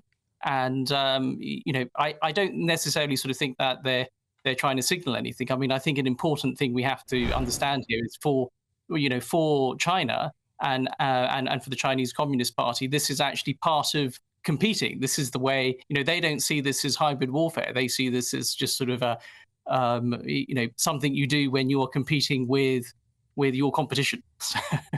But I don't think our servicemen and servicewomen will feel that. They will feel this is desperately secretive information, sensitive information, which should never be put out there. We're about to cross to the House of Commons. The Defence Secretary Grant Shapps is about to deliver a speech. Evan, what do you think he'll say? Do you think he'll verge on the side of diplomacy, or will he get on the front foot and say this must stop? Well, I mean, I think first of all, the question we should be asking is whether he's going to come out and actually say, who did this. So, I think it's almost certain that he's going to sort of come out and say, this was the action of a state. Whether he chooses to name the state, I think will actually say a lot about our relationship with whoever we believe has done this. But you're absolutely right. I mean, the thing is, this is important data. This is very personal data. I think people who join the armed forces should have an expectation that the government will be protecting this data. And for me, one of the key things would be to sort of say, well, we have a foreign influence registration scheme. There's only 2 tiers on that scheme. Why is China not in the enhanced tier? OK, superb. So thanks for joining us, Evan Fowler, consultant to the Inter-Parliamentary Alliance on China. Fascinating stuff. Thanks for your input. And we will, of course, hear live from Defence Secretary Grant Shapps very shortly. We'll cross live for that as and when it comes up. And there's plenty of coverage of that story on our website, gbnews.com, and you've helped to make it the fastest growing national news website in the country.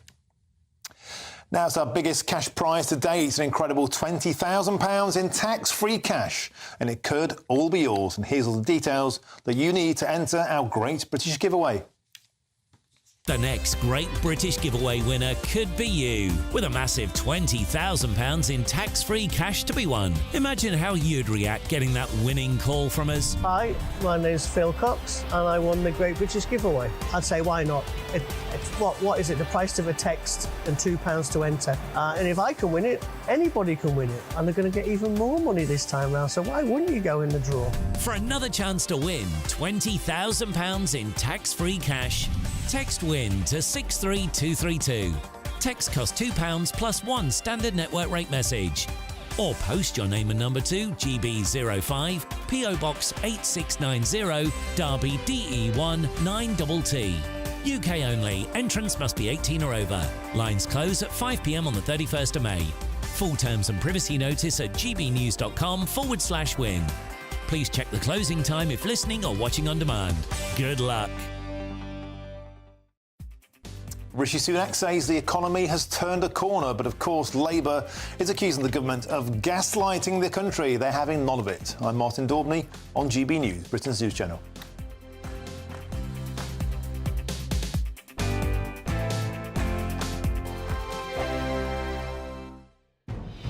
Good afternoon, Britain. Weekdays from midday.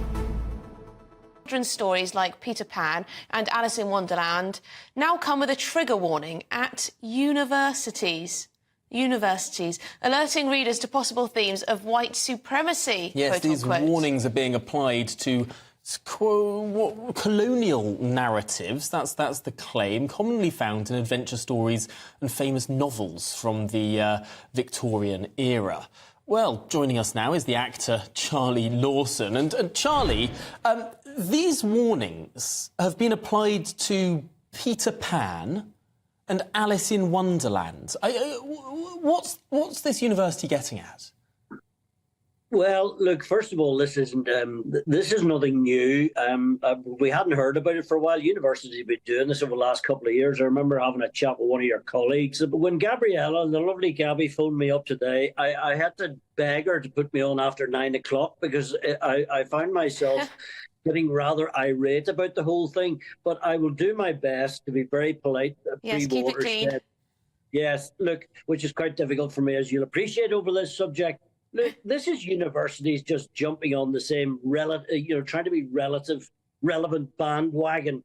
Is it any wonder that we look at the quality of graduates from university, and in my humble opinion, some of them are slightly disappointing. But I did phone a couple of people I knew who had sons and daughters at various leading universities, and they had been speaking this morning, and thank the Lord, they think it's a complete load of bloody nonsense, as I do. Give the C.S. Lewis Centre a ring in East Belfast, because that's where your man came from, and I think you'll find you'll get short shrift, because we're not all about that in East Belfast. We don't censor anything. I'm Andrew Doyle. Join me at 7 o'clock every Sunday night for Free Speech Nation, the show where I tackle the week's biggest stories in politics and current affairs with the help of my 2 comedian panellists and a variety of special guests. Free Speech Nation, Sunday nights from 7 on GB News, the People's Channel, Britain's news channel. Your weekend starts here with Friday Night Live with me, Mark Dolan, 8 till 9 on GB News. Big stories, big guests and big laughs as we get you ready for a cracking weekend. That's Friday Night Live with Mark Dolan, Fridays 8 till 9 on GB News. Bring your own drinks, the admission's free. Monday to Thursday nights on GB News with Dubes and Co from 6, followed by Farage at 7. At 8, Sir Jacob Rees-Mogg addresses the state of the nation. And at 9, join Patrick Christie's Tonight, followed by Headliners at 11. Only on GB News, Britain's news channel.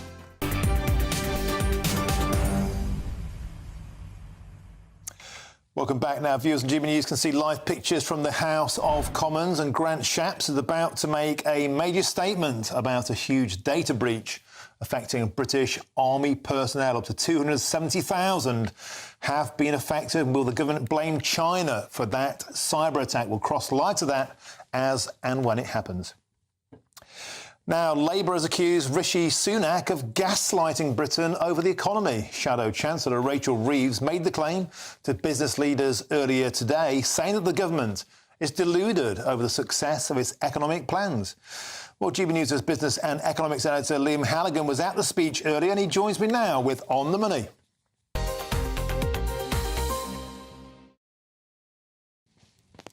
Liam, always a pleasure to have your company. We learnt me a new word today, gaslighting, which means telling a lie until when people actually believe it.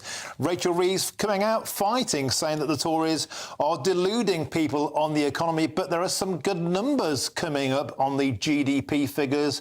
Liam, so are the Labour Party just trying to undermine the Tories in any way possible? Yeah, I think what the press conference was about today, the Shadow Chancellor called the economics editors, a lot of political editors came to the City of London, but there wasn't actually any kind of economic policy announcement. It was all really just positioning. The Shadow Chancellor used this phrase, gaslighting, as in the Tories are gaslighting the British public on the economy. You know, I guess it's a decent spin tactic. You get people asking each other in the office and in places of work if they actually know what gaslighting means, because lots of people don't. It comes from a 1930s film. It's a phrase that lots of young people use when they feel they're being put under pressure, trying to be fooled by somebody else, misinformation and so on. And what Rachel Reeves' basic accusation was that if any Conservative government, any Conservative minister or MP, or should we say election campaigner, tells you that the economy's getting better, they're not speaking the truth. They're out of touch. They don't realise, in the words of Rachel Reeves, that for working people, recovery is still a long way off. And on the one hand, she's got a point in the sense that the cost of living crisis is still with us. The impact of the cost of living crisis has been felt in an uneven way. You know, inflation always hits the poor hardest. Inflation for the necessities like food, shelter, fuel, household utilities has been much, much higher than inflation across the economy as a whole. So, of course, less well-off households disproportionately spend on those necessities. So inflation's been higher for them. On the other hand, it is the case that on Friday we're going to get a GDP number, a number of about national income, the size of the economy from the Office for National Statistics. And it's more than likely going to show that the UK is actually escaped recession during the first 3 months of this year, having been in recession during the last 6 months of last year. So rather than allowing the government, Rishi Sunak, Chancellor Jeremy Hunt, the chance to say, hey, the economy's growing, we're out of recession, interest rate cuts are coming. And by the way, the Bank of England on Thursday is likely to say that there will be interest rate cuts coming, even if we don't actually see those interest rate cuts on Thursday when the Monetary Policy Committee next meets. Labour are getting out ahead of that, and they're trying to kind of queer the government's pitch, if you like, be the blot on the landscape, because the Tories' only real hope now in this election, or at least the basis of the strategy, to the extent that they have one, is to wait for interest rate cuts to fall, wait for tax cuts to come in, wait for house prices to tick up a little bit, which of course won't please lots of young people, but does generally mean more consumer spending. Rachel Reeves is telling us that if the government says the economy is improving, they're not telling you the truth and they're out of touch. And that, apparently, is gaslighting. Liam Halligan, that is precisely why you've been predicting for many months, Mystic Liam, you generally get it right all the time. A later election will help the Conservatives because it will allow those green shoots to come through and they can say, see, we told you so, you can trust us on the economy. That's true, but even that is backfiring, as I've been writing in the Sunday Telegraph in recent weeks, because if there is going to be an interest rate cut before a November election, it may only be 1, 2 at the most, certainly not 3, as the Conservative strategists were hoping when they decided in the sort of February, March this year to go long, if you like, to keep us away from a general election until October, November, rather than going for a general election in April or May. The interest rate cuts that the government's banking on, that lots of households are banking on, that lots of firms are banking on, that lots of people with debt in general are banking on, they may not come as quickly as has previously been the case. Why do I say that? Inflation in America is actually going up. The next move in interest rates in the United States could even be up. Certainly, there is a delay in interest rates coming down. Oil prices, gas prices have been trending upwards off the back of geopolitical angst. Again, people will be screaming at the telly, but what has the Bank of England got to do with oil prices? How will higher interest rates harming my family finances mean that oil prices come down? It doesn't, of course. They're completely unrelated. But when there is higher oil prices, there will be more inflation, which means it's harder for the Bank of England to cut interest rates when inflation's moving away from the government's 2% target. It's currently at 3.2%, rather than moving towards it. Look, no one says that central banking is easy. It isn't easy. And no one says that politics always has to be straightforward either. The MPC's got a tough job. I don't think there's going to be an interest rate cut on Thursday. I do think the economy is going to show growth on Friday, and there will be lots of mood music about interest rate cuts coming soon. Labour doesn't want the government to have a free hit on that mood music come the end of the week, and that's why Rachel Reeves called economics and business editors and political editors to the City today, this morning, to tell them that the public is being gaslit. Whatever. Fascinating stuff, as ever. Brilliant, Liam Halligan, and we've taught us all a new word. Thank you very much. Now, still loads more to come between now and 5 o'clock and following dire local election results. Is it time for the Conservatives to call a general election? But first, it's your headlines, and it's Sam Francis.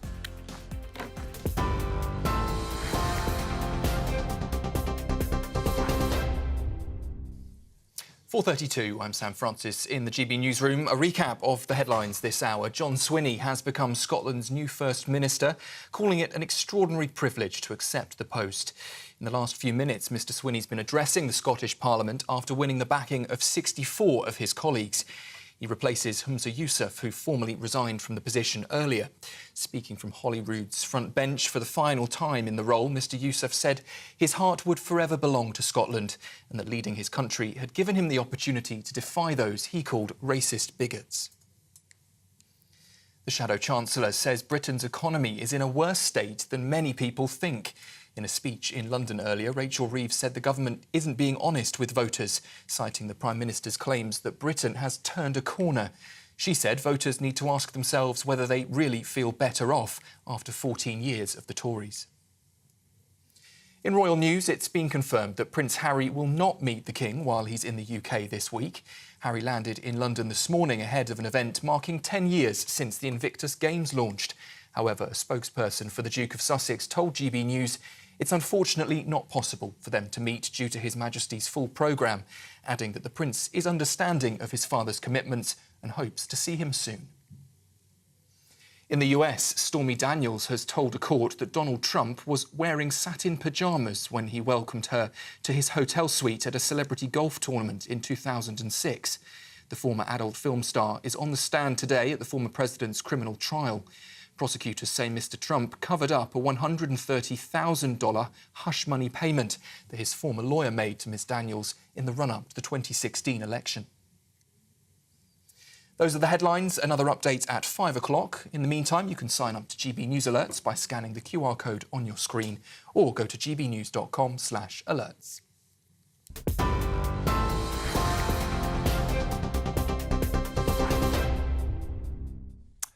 Thank you, Sam. Now there's a brand new way to get in touch with us here at GB News. And here's Bev Turner with all the details. We are proud to be GB News, the People's Channel. And as you know, we always love to hear your views. Now, there's a new way of getting in touch with us at gbnews.com/yoursay. By commenting, you can be part of a live conversation and join our GB News community. You can even talk to me, Bev Turner, or any of the members of the GB News family. Simply go to gbnews.com/yoursay. The latest GB News travel. Good afternoon, I'm Jules Buckley. Let's go to Edinburgh firstly. The northbound M9 just around the M8 turn off. That's junction 2. There was a bump now on the hard shoulder, naturally causing 1 or 2 delays. If you're heading toward Leeds city centre this afternoon, the inner ring road, the westbound side of the A58M part blocked. There's a breakdown by Park Lane, causing 1 or 2 delays. And a few delays this afternoon too across the M25. Now, firstly, anti-clockwise at Enfield Junction 25. The outside lane there, lane 3, is closed off. We're seeing queues, a van and a car involved in a collision. Clockwise, there's a broken down vehicle from junction 12, the M3 to Staines 13, slow going, a lane out. A lane shut 2 clockwise, junction 27 to Brentwood at 28. That follows an earlier van fire, and that's still causing queues on the cameras as well. And that's the latest. You can stay up to date throughout the day by visiting our website, gbnews.com. This is GB News, Britain's news channel. Prince Harry, remember him? He appears to have fully turned his back on the UK as he listed his primary residence as the United States for the very first time in papers published yesterday. So interestingly, Harry listed the date on the formal US residency forms as the 29th of June 2023, last year. So that was the very same day he was kicked out of Frogmore Cottage in Great Windsor Park by his dad, the King. Charlotte, thank you for joining me. Okay.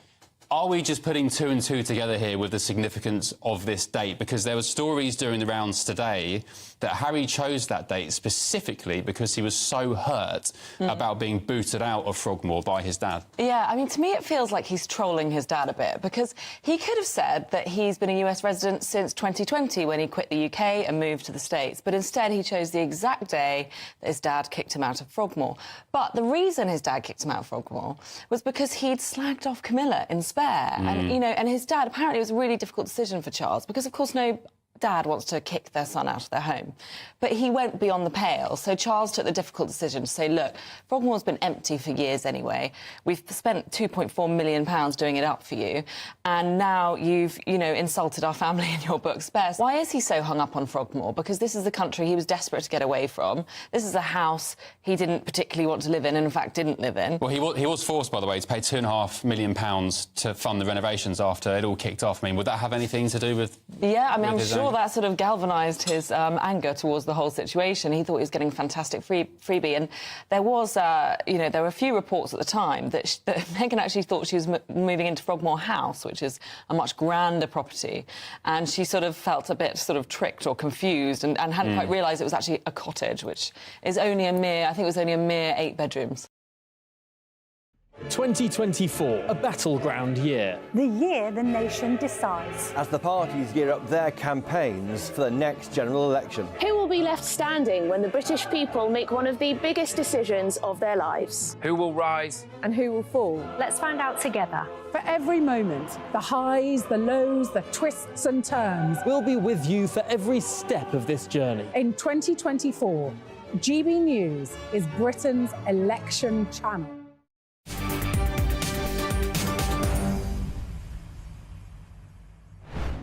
Welcome back, and viewers on GB News can now see live pictures from the House of Commons. The Defence Secretary Grant Shapps is about to make a major statement about a huge data breach affecting British Army personnel. As many as 270,000 have been affected by this data breach, and will the government blame China for that cyber attack? We'll cross over as and when the Defence Secretary pops up. Now, moving on, is it time to call a general election? Well, the Tories suffered historic losses in local elections, of course, last week, experiencing their worst electoral results in many, many years. But in the wake of dire results, the Work and Pension Secretary has ruled out a snap summer general election, with Prime Minister Rishi Sunak saying he's absolutely determined to fight on. Well, GB News, the People's Channel, has been out and about asking what you think. I don't think there should be a general election at the moment, because obviously due to the current situation around the world, due to the conflicts in Gaza, everything, we should focus on the humanity around the world and helping out the world. So obviously we should focus on these things first. 100%, it's an absolute nightmare. That's what I've got to say. Like, it just needs to stop, doesn't it? Yes, I do, because everything's so uncertain at the moment. Just get it sorted. Whoever's in power, give them a chance and see how it goes. Well, I do think there should be a general election, definitely. It's difficult to say who to vote for, but it certainly wouldn't be Tories. Yes, I do. I think there should be a general election, because I don't think there's been a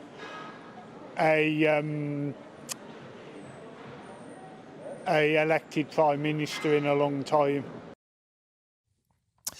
Well, joining now to discuss this is the former Labour MP, Stephen Pound. Stephen, welcome to the show. Always a delight. As Brenda from Bristol would say, oh, God, not another one. But, Stephen, we have to have one sooner or later. The question is, when? Well, in all honesty, Martin, there's this case to be made for merciful killing on this particular case, because you've got a zombie government, mired in sleaze and scandal, staggering from one horror show to another. But you know and I know it ain't going to happen.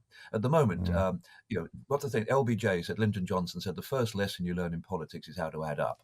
And the maths just don't make it happen. First of all, the Prime Minister, he's in his Mr. Micawber road. Remember Mr. Micawber from David Copperfield, whose motto was, well, something might turn up.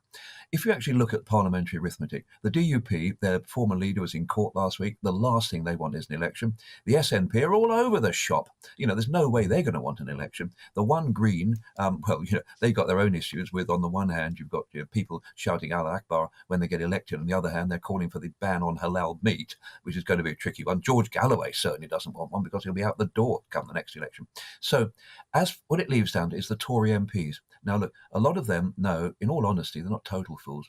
They know that there's over 100 of them are going to lose their seats at the next election. Are they going to give up 6 months of salary? Because don't forget, we all think in politics that we should put country first, constituency second and party third. Well, a fair few people on those green benches actually put the wallet first. And I don't honestly think they're going to give that up. So the reality is the maths just don't make sense. We can't have an election now, because as we come into the summer season, we can't have an election, so we have to have an election before next January. Now, it ain't going to be in January, it ain't going to be over Christmas. Therefore, I think, as ever, Liam Halligan has put his slide rule right where it needs to go, and he's indicated November, round about November the 14th. That is, I think, the most likely date. Yeah, I think the smart money is on that. Let the hullabaloo of the American presidential election get out the way first. Of course, that is November the 5th, literally fireworks night. Of course, Ed Davey is stamping his feet today, demanding a general election, but there's more chance of that happening than me becoming an astronaut, Stephen. And it wasn't interesting how you said that. Becoming an astronaut. Let's be honest about that. Look, I mean, Ed Davey, I mean, I have to say, if he spent half as much time actually trying to do some good for the country as he does in creating these ludicrous, ridiculous photo opportunities, smashing down blue brick walls and dressing people up as dinosaurs and all that nonsense. The Liberal Democrats don't need any help to be made stupid and risible, but on the other hand, they're making a pretty damn good job of it. So, I used to get on fine well with Ed. Ed and I were both in the House of Commons when we were both inveterate secret smokers. And we didn't gather behind the bike sheds, but we gathered behind any sheds we could find, to puff on a fag from time to time. I like the bloke, he's a nice guy. But, he's leading a party that doesn't know where it's going, tries to face both ways. And, it's like, Mr. Push Me, Pull You. The reality is that I think you're absolutely right, Martin, not for the first time. I think we're looking at November. But what the government is hoping for, and Liam said earlier on, I think this Friday we might have this the smidgen of good news. It's not even good news; it's just not awful news. So it is less awful than it was. We were in recession. We're the only European country, the only advanced economy in recession. We might be out of recession by 0.005 of GDP. Well, bells and whistles, matey. I mean, that makes us worse off than Poland. And fair play to the plucky Poles, but I don't actually think that they should be the comparator for our economy in this country. Now, Stephen, I know that being charitable to the Conservatives might come difficult to you, but let's try that for a moment, because not only is it drawing your salary for a few extra months to procrastinate to put the election later, but as you just said, there could be good news economically. Those green shoots could come. We might actually see the boats slowing down. So therefore, there's a good common sense reason to delay that general election date. Look, in reality, that isn't going to happen because there'll just be one crisis after another. The chap who said, when you look at earlier on in your Vox Pop about what's happening in Gaza, what's happening in Ukraine, what's happening in South Sudan, what's happening on the Pakistan-Afghanistan border, what's happening all over the flipping world at the moment. We actually need a bit of stability, not necessarily the chaos that would occur. However, as a patriot first, and genuinely I am, I would actually desperately like to see this country doing better. At the moment, we do look a bit like a laughing stock. We've had, 4 prime ministers in 5 or 6 years. It's a ridiculous situation. If there's any chance of the economy improving, and if there's any chance of people's standard of living getting better, I think in the long term it's going to be Rachel Reeves that does it. But in the meantime, if it does happen, then fair play, give the government a fair following wind, because in all honesty, the pound in people's pockets and the food on people's tables is a damn sight more important than party political advantage. I happen to believe that one party can deliver that food on the table. You know that, I know that. However, I'd like to see if the government has got a plan and can do something about it, then let's back them and say in the next 6 months there's going to have to be an election anyway. So is it really the end of the world if we put it off till then? Maybe after the Euros, why not? We'll all be watching that, won't we? Yeah, and if we win, there might be a feel-good factor. Stephen Pound, always great value. Yeah. Thanks for joining us on the show. Superb. Now, coming up, I'll be telling you why a British darts player refused to face her opponent in the Denmark Open quarterfinals. Transgenderism has hit the hockey. I'm Martin Daubney on GB News, Britain's news channel.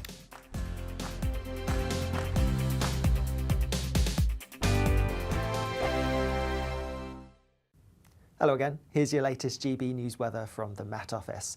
Whilst there will be a bit of rain, particularly across northwestern Scotland this week, for many it's looking largely dry. That's because we have high pressure currently to the southwest of us, but this is going to build and dominate the weather across the UK as we go through this week. That being said, there are a few showers around at the moment. Most of those will ease as we go through the end of the day, taking us into a pretty dry night. There will be some clear skies developing, allowing for a few mist and fog patches to develop, both inland where we get the clear skies and also around some more coastal parts too. But temperatures aren't going to drop a huge amount, most places staying in low double figures or perhaps high single figures in some areas. As we go through Wednesday itself then, a bit of rain then pushing into parts of northwestern Scotland, perhaps fringing the far northwest of Northern Ireland too. Otherwise, staying dry apart from 1 or 2 showers around, and we are going to see some decent bright sunny weather too. It may not be wall-to-wall blue skies, but most of us will see some sunshine at times. Temperatures in the sunshine are going to rise quite nicely, many places getting into the high teens or even low 20s Celsius. As we look ahead to Thursday, and it's a similar day, perhaps a little bit more rain across more central northern parts of Scotland, but elsewhere across England, Wales and Northern Ireland, plenty of fine, bright weather to be had and still some warm sunshine. More warm sunshine to come as we go through Friday and into the weekend. By Saturday, temperatures likely to be in the low to mid-20s. See you later. I'm Patrick Christie's. Every weeknight from 9, I bring you 2 hours of unmissable, explosive debate and headline-grabbing interviews. What impact has that had? We got death threats and the bomb threats on. Our job is to do what's in the best interest of our country. You made my argument for me. My guest and I tackle the issues that really matter, with a sharp take on every story. I'm hearing it up and down the country. That was a beginning, not an end. Patrick Christie's tonight from 9 p.m. only on GB News, Britain's news channel. GB News is the home of free speech. We were created to champion it, and we deliver it day in, day out. Free speech allows us all to explore and debate openly the issues most important to us, our families, and of course, the British people. Having challenging conversations to enlighten each other. Which is why we hear all sides of the argument. We are the People's Channel. We will always stand by the freedom to express yourself. On TV, radio and online. This is GB News, Britain's news channel. Join me, Camila Tominey, every Sunday at 9:30 when I'll be interviewing the key players in British politics and taking them to task. This report basically says that he's not fit to stand trial. With an upcoming election looming over Westminster, now is the time for clear, honest answers. I agree. And that's precisely what I'll get. Is he indecisive?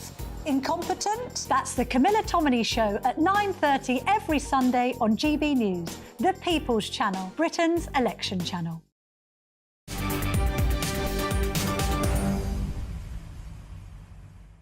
Welcome back. Your time is 4:49. I'm Martin Daubney and this is GB News. Now, British darts player Dieter Hedman has pulled out of Denmark Open quarter-finals because she's refusing to face her transgender opponent, Noah Lynn van Leuven. Now, Hedman says she won't face a man in a women's event. She calls for tighter rules around women's sport. Well, joining me now to discuss this is the Director of Campaigns at Sex Matters, Helen McEnena. Thanks for joining us, Fiona. Fiona, I just want to get across to our viewers, because I was confused about this, why a biological man might have an advantage at darts. It's not basketball or swimming or track and field. Here's what it says on the internet. It says men showed an advantage in performance on tests of spatial cognition, block design and rotation, as well as dart throwing tasks that requires both motor skills and spatial cognition. So, Fiona, that clearly implies something which is probably a hate crime, that men and women have different brains and therefore impacts their abilities to play even darts differently. So getting back to this case, Fiona, presumably you think this is a great move for protecting women. Well, you ask a great question about darts. Should darts be segregated by sex? Of course, the point here is that the darts authorities have made that decision. They have operated both mixed tournaments and women-only tournaments. And so they've decided that there are good reasons to have women-only darts. Now, those could be social reasons. We can imagine that perhaps women who play darts don't get the same opportunities to practice, or that it's intimidating, or all sorts of things. But having made that decision, I think that Dieter Hedman is saying, well, if I have entered a women-only tournament, I don't expect to have to play a man. And I think she's quite within her rights to say that. I think there are enough opportunities in darts because there are so many mixed tournaments that if it's female only, then that's what women should expect. And Fiona, it's fair to say that Dieter has been consistent on this. She spoke out a couple of years ago on this. She said, I wouldn't play a man in a ladies' event. And an astonishing thing happened, Fiona. When she pulled out of this quarter-final, she forfeited her match. She surrendered the right to win. Supporters offered to pay her prize money for her. So clearly people in the audience, darts fans, seem to be behind this move. Yeah, I think most people want to see fair sport. And they know that men and women have different bodies and different skills. And if a competition's meant to be women only, that's for a good reason. And so people really don't want to see, people taking advantage of whatever pressure they've been able to put on or whatever sympathy they've garnered, whatever the reason might be. The odd thing about the darts rules is they've required testosterone suppression. Now, that doesn't make any difference, really, but it's very odd because why would they expect someone to suppress their testosterone unless that person is male? Yeah, and of course, that wouldn't impact the parts of the brain that we've talked about there, because that's what you're born with, and that is cemented at puberty. Fiona, quickly, do you think we're turning a corner? Do you think we are embarking on an era of common sense post-Cass report and individual examples like this of darts players like Dieter standing up? I think people are getting a little bit braver to say that we can accommodate people's identities and feelings in many walks of life, but sport is one where we can't do that without compromising an awful lot of other people. So I think they're finding the courage to say that. I think it's wrong that Dieter has to drop out of a tournament. I think that's it's not fair to expect women to give up their own opportunities. So we will really have turned a corner when the authorities step in and say a transgender player is welcome, but a male player is not eligible for a women-only event. That's when we know we've really got there. OK, fantastic. So thanks so much for joining us on the show. And that's Fiona McInerney, the Director of Campaigns at Sex Matters. Now, you've been sending in loads of your says. I'm going to read out a couple now. On a united Ireland, Dave says this: as a veteran and spending in total 2 years of my military career pounding the streets of Northern Ireland, I can tell you a united Ireland will never happen. Paul adds this: United Ireland will require major changes in the Republic of Ireland. At the moment, a large percentage of the Irish in the Republic would refuse to change their flag and their national anthem to accommodate Northern Ireland into an all-Ireland state. And Ian quickly adds this: I was born and live in Northern Ireland, plus born British, and British is how I wish to remain. Huge amount of comments coming in there. Please send them in. And of course, anything else we're talking about in the show. Get those views coming in. Now, Defence Secretary Grant Shapps is about to make a major statement about a huge data breach affecting British Army personnel. As many as 270,000 were impacted. Will he blame China for that cyber attack? We'll be crossing live to the House of Commons to hear the Defence Secretary Grant Shapps on that soon. I'm Martin Daubney on GB News, Britain's news channel. Now it's time for your weather, and it's Alex Bird.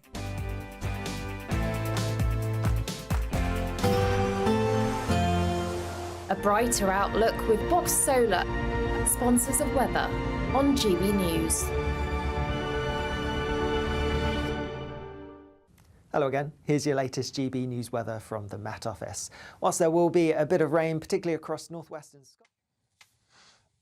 And in fact, we are now crossing to the House of Commons. Defence Secretary Grant Shapps is making a statement about that major cyber attack on the Ministry of Defence. A specialist security review of the contractor and their operations is underway, and appropriate steps will be taken. The contractor-operated system in question is held and holds personal data, regular and reserve personnel, and some recently retired veterans. This includes names and bank details, and in a smaller number of cases, addresses. In response to this incident, Mr. Deputy Speaker, we've undertaken significant and immediate action, enacting a multi-point response plan to support and protect our people. And I'd like to provide the House with details of this 8-point plan this afternoon. First of all, we've immediately taken the system offline, and this has secured it against similar future threats. Secondly, we've launched a full investigation, drawing on Cabinet Office support and specialist external expertise to examine the potential failings of the contractor and to minimise the risk of similar incidents in the future. 3, whilst our initial investigations have found no evidence that any data has been removed, as a precaution, we have today alerted those service personnel affected through the chain of command. In addition, we're also sending out letters to a small number of veterans who've retired and who may have been affected as an additional precaution. The House will wish to note the vast majority of the UK veterans community are, however, unaffected. 4, specialist advice and guidance on data security has been shared and will be available on Gov.uk later today. 5th, we've additionally set up a helpline to support individuals. The number for the helpline is 01249 596 665, and that helpline will be available from today. 6, we're providing a commercial personal data protection service for all service personnel. And this facility will constantly monitor each individual's personal data and notify them if there are any irregularities. Even though we don't believe that their information has been stolen, we intend to do this in order to bring further peace of mind. 7. Welfare and financial advice is available where needed through each individual's chain of command. And 8. On becoming aware of the incident, MOD stopped the processing of all payments and isolated the system. And I want to provide further detail on this particular step. We're making changes to the system to ensure it is secure before recommencing payments through it, of course. And I can confirm, though, that in the meantime, all April salaries have been paid. Some service personnel will have experienced a slight delay in receiving some expense payments. However, we expect this to be fully resolved today with the money in their accounts by Friday. Furthermore, I can confirm that we are ensuring all high-value payments remain unaffected. For example, all outstanding Forces Help to Buy and terminal benefit payments have been facilitated by alternative secure transfer. As mentioned, salary payments and pensions for veterans have not been affected, and we do not expect them to be in the future.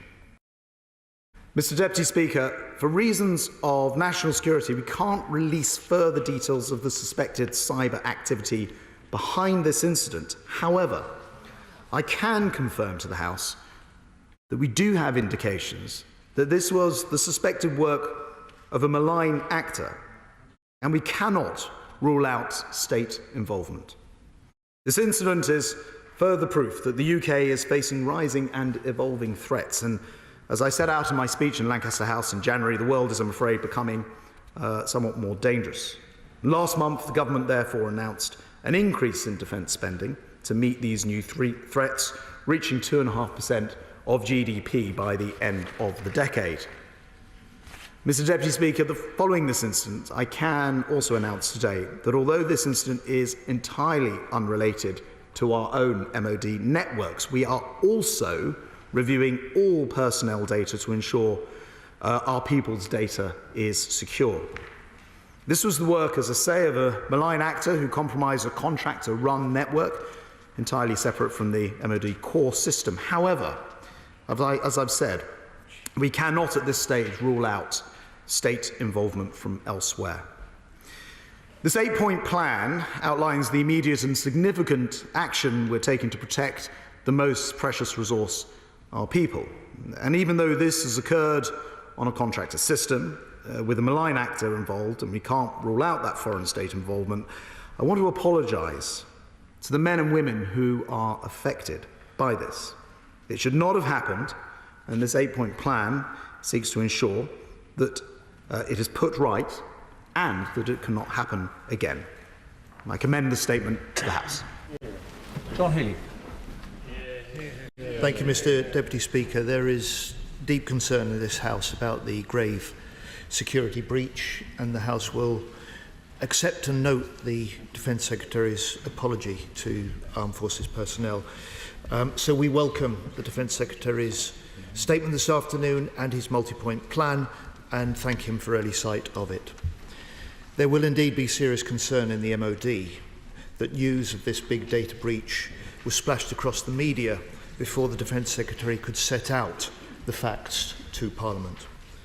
And my overriding concern is for the safety of serving personnel and veterans affected, worried about the risk to them and their families, hearing first about the data being hacked from the media and not from the MOD. Our military put their own security at risk when they serve on the front line, and the very last thing they should have to worry about is their data security back home.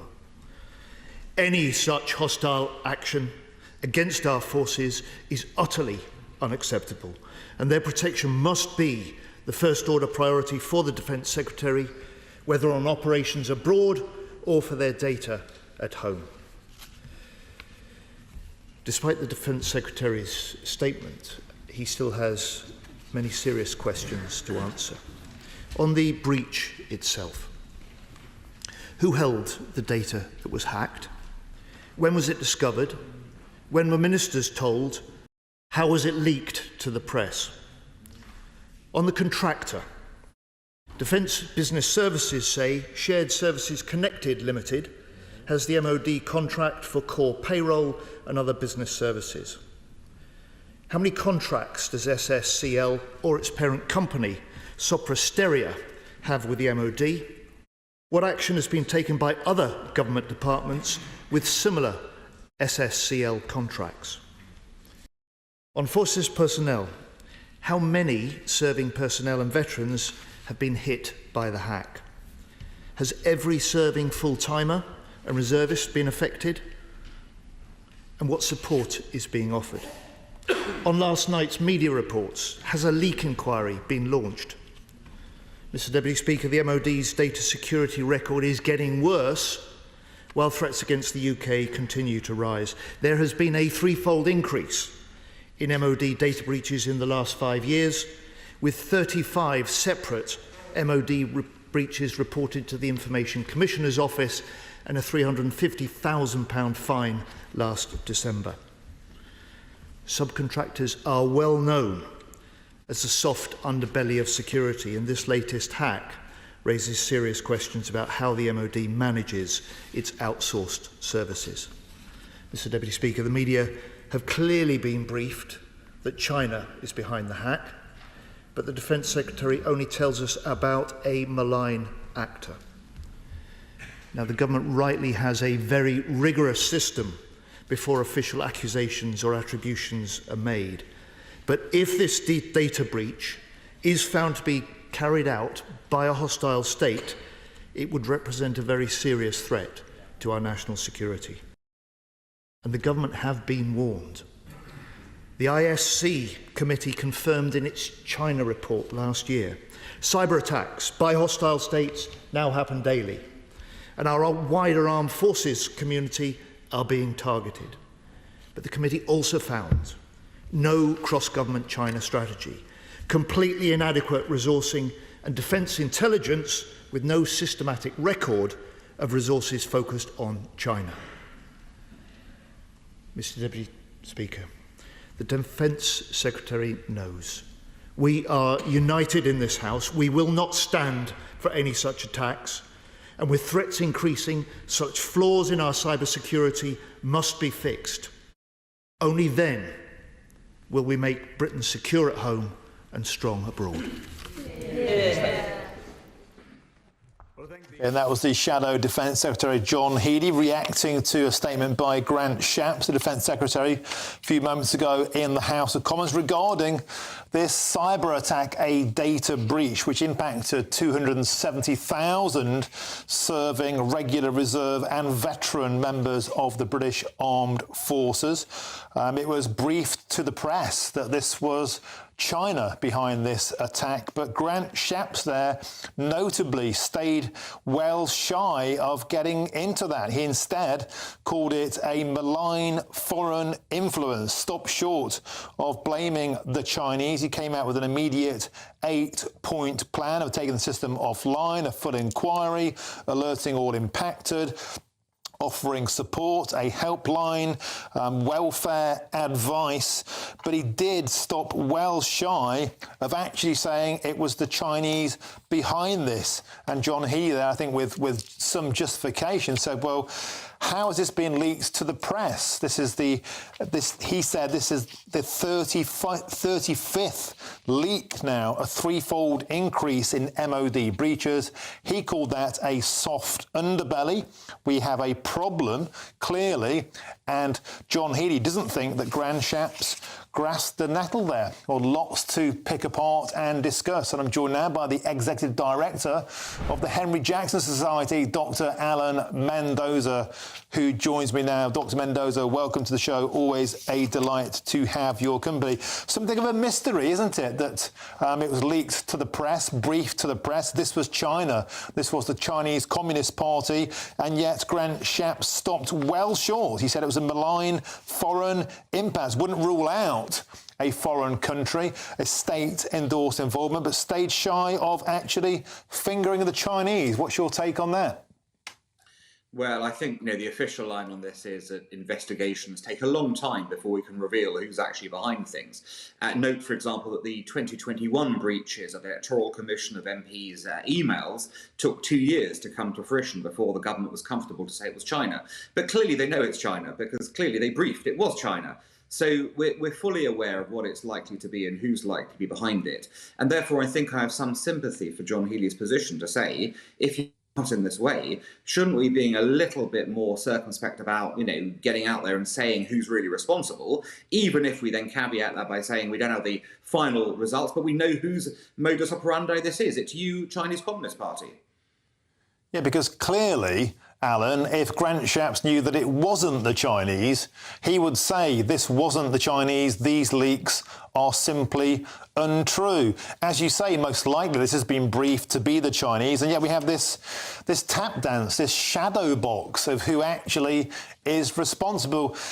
My question is quite simple. Does this show that Britain is toothless to this? We know who's doing it, but we're afraid to point it out in case it ruffles feathers. Well, I think there's certainly some truth to that, and we've seen that softly approach so many times now with the numerous breaches that China has done, whether it is on hacking, whether it is on industrial espionage, whether it is on any other of the many breaches that China is engaged in. Our response has been to say, well, we know you've done a bad thing, but we're going to let it pass, frankly, because we're so worried about the impact of trade and economics on saying something. But that's a wrong approach to take. Right now, China is in an economic slump, a slowdown of historic proportions. They need trade as much, if not more so, than we do right now. The idea that we're going to get punished for calling out Chinese bad behaviour is really very sort of old-fashioned thinking, very frightened thinking.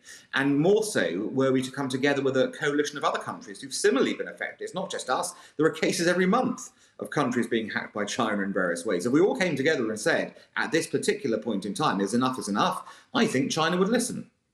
Yeah, superb stuff. Thanks for giving us your take on this, what appears to be another China crisis. But please don't go anywhere, because I want to talk to you now about the migrant crisis, because it's emerged that more than 21,000 asylum seekers have now gone missing, completely missing in Britain in the last 5 years alone. Home Office officials have been unable to locate at least 21,107 foreign nationals who claimed to be refugees. And even more worryingly, the true figure could be even much, much higher, as the information only covers the 5 years up to last September. So there's a missing 8 months. I'm going back now to Dr. Alan Mendoza for your take on this. It's an astonishing state of affairs. Most people watching this wouldn't even be able to get their heads around the fact we can simply lose more than 21,000 people who've been refused asylum or their claims have been dismissed. They have no right to be in this country. Presumably, they should be deported, and they've simply vanished into thin air. Well, in one sense, I'm sort of surprised the number is so low, not so high, because what are the methods we're actually using to tracking people? Once we've made these decisions, we're not putting them under any surveillance, not putting them under any ability to track them. If I was someone who was determined to stay in the country, I'd skip away, wouldn't I? I'd go and say I've got no monitoring on me. I'll just melt away and see what happens. And so clearly there has been a problem long in the making. We should have understood that people aren't going to play by the rules. They're not going to sit back waiting to be deported.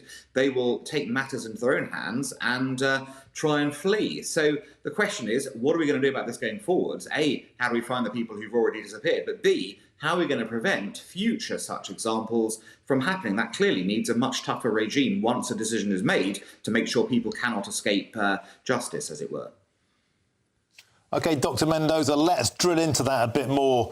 Earlier on the show, we spoke to Harjit Singh Bangal. He's a human rights lawyer, and he was astonished that we don't, for example, have DNA profiles in Austria at the moment.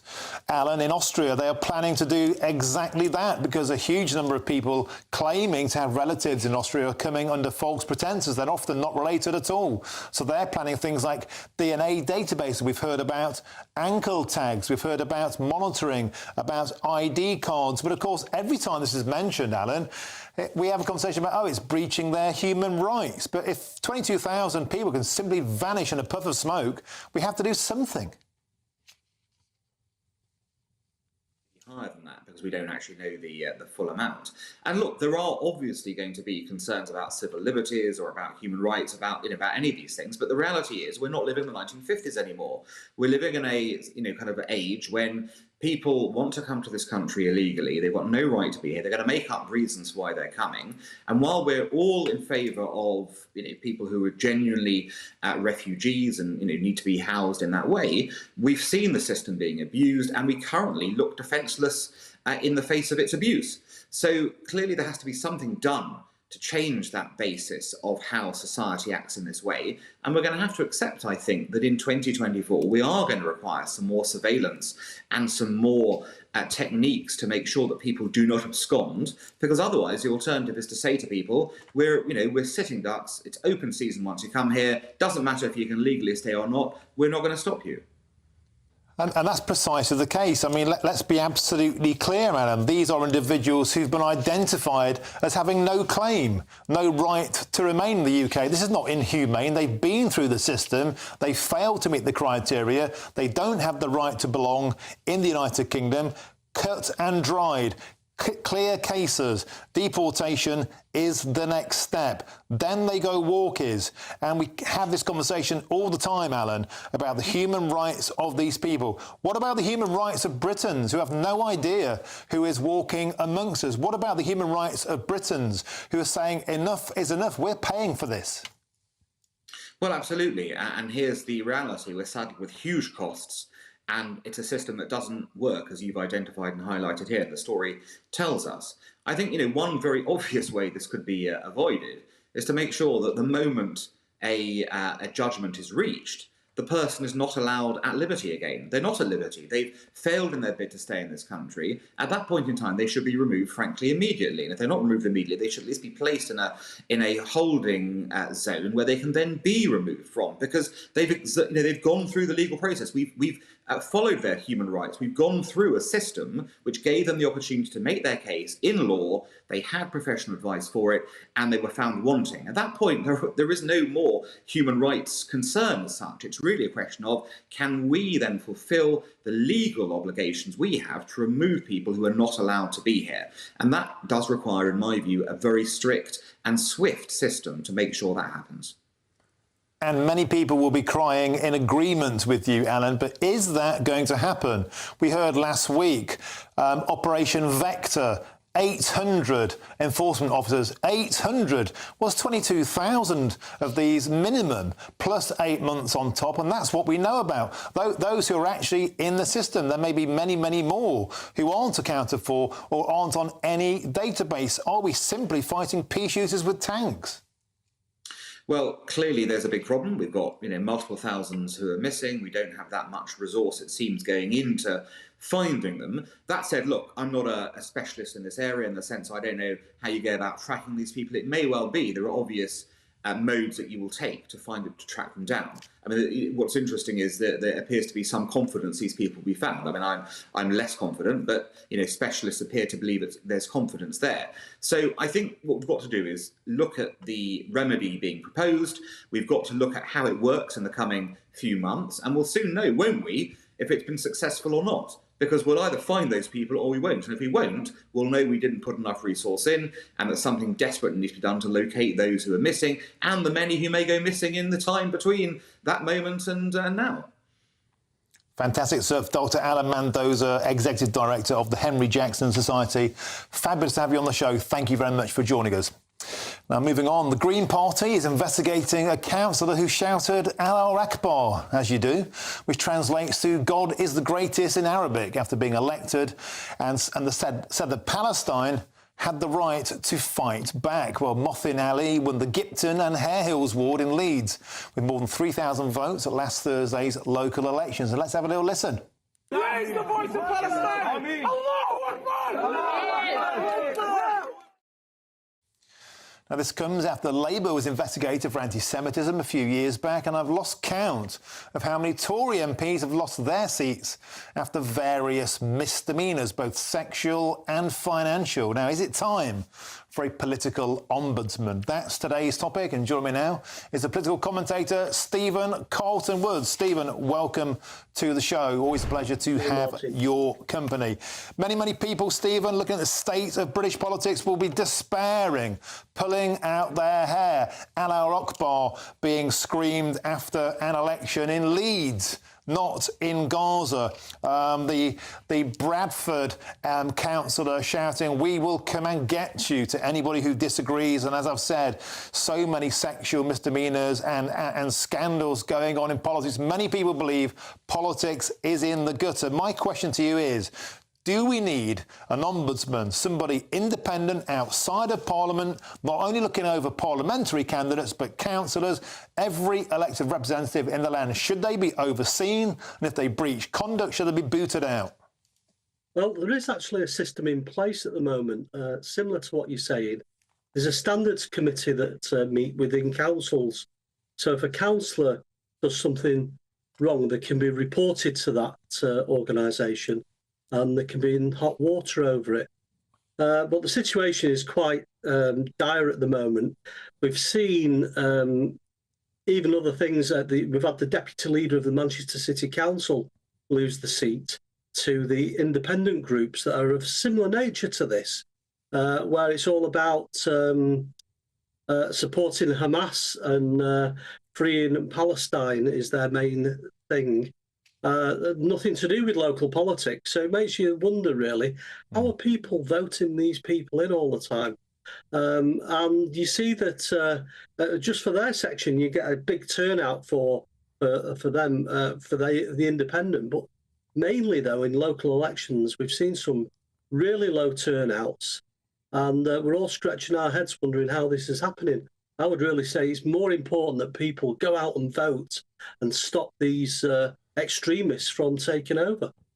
Yeah, Stephen, let's just be clear that supporting Palestine and the situation over there isn't the same as supporting Hamas. Two separate things. They are quite different things. But my point being, you may say that there's a system in place already to report councillors, but what kind of teeth does it have? We've seen so many times of councils, of local authorities, of politicians, of police forces turning a blind eye to problems in case they're embarrassing. We've seen it with grooming gang scandals. And now we very much, I believe, have a repeat of that situation now around what's happening around Palestine, the politics of that. How on earth can you scream Allah Akbar at a Green council? What on earth does a council election in a suburb of Leeds have to do with Gaza? And surely, if you're getting on a front foot like that, there needs to be an independent overseer to say, we don't need this in British politics. It has no place in British politics. And if parties themselves won't take action, an independent outsider should. Yeah, well, while we're all saying this is an outrage, there's many people supporting this line of behaviour that's going on. And you see this going to the very top, people within the civil service, people within the court systems that uphold things in their favour if action's trying to be done. The government have had a very, very hard task here, and the appetite needed to overcome this would take lots of legislation to go through.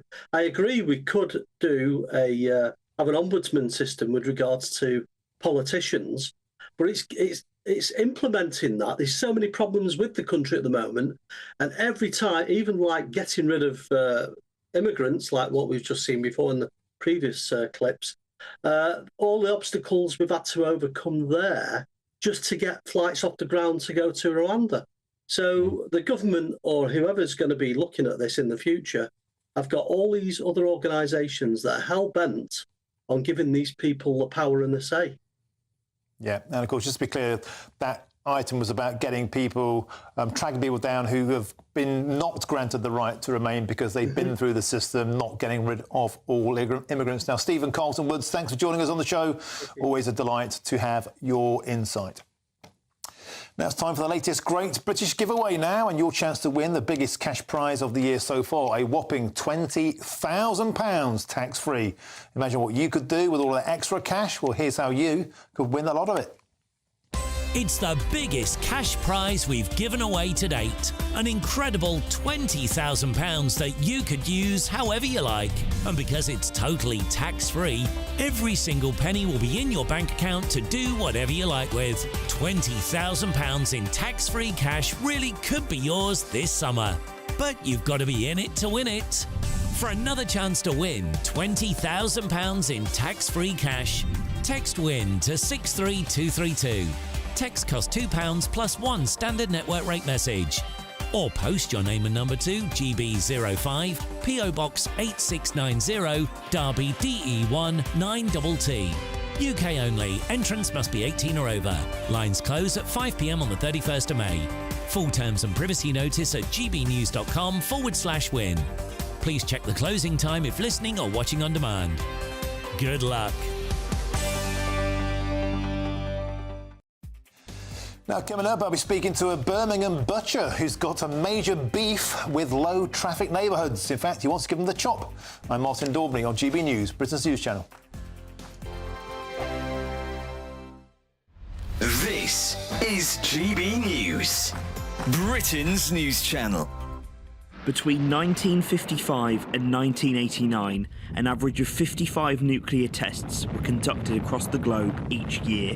More than 30,000 young British and Commonwealth servicemen served at British test locations in Australia and the Pacific Ocean. But in the years since, those who were involved say they've been ignored and lied to about their exposure to radiation. For decades, Lab Rats International has represented the millions across the world exposed to fallout from the testing programmes and the families who still suffer today from illness and deformities. Last year, the government unveiled the Nuclear Test Medal, recognising the military, civilian and overseas staff and personnel who participated in Britain's nuclear testing programme in the 1950s. But for Lab Rats founder Alan Owen, whose own father was a nuclear test veteran, the work is only just beginning. In September, they launched a legal challenge to the Ministry of Defence to provide the test veterans full medical records, which they say they've been denied access to. We sit in this bubble as the nuclear test veteran community, fighting against the establishment. And they will say, ministers will go in Parliament and say, all you've got to do is apply for your medical records and they'll give them to you. It just doesn't happen. It's not a reality. They're not there to as easy, as accessible as just applying. They will fight you all the way. They will delay it. In response, a government spokesperson said, "We are grateful to all service personnel who participated in the British nuclear testing programme, which is why we have formally recognised them with an official medal. Nuclear test veterans who believe they have suffered ill health due to service have the existing and long-standing right to apply for no-fault compensation under the War Pensions Scheme." The fight for these veterans and their families lives on because thousands who came before never got the recognition and justice for their service. Join me, Camila Tominey, every Sunday at 9:30 when I'll be interviewing the key players in British politics and taking them to task. This report basically says that he's not fit to stand trial. With an upcoming election looming over Westminster, now is the time for clear, honest answers. I agree. And that's precisely what I'll get. Is he indecisive? Incompetent? That's the Camila Tominey Show at 9:30 every Sunday on GB News, the People's Channel, Britain's election channel. 2024, a battleground year. The year the nation decides. As the parties gear up their campaigns for the next general election. Who will be left standing when the British people make one of the biggest decisions of their lives? Who will rise? And who will fall? Let's find out together. For every moment, the highs, the lows, the twists and turns. We'll be with you for every step of this journey. In 2024, GB News is Britain's election channel.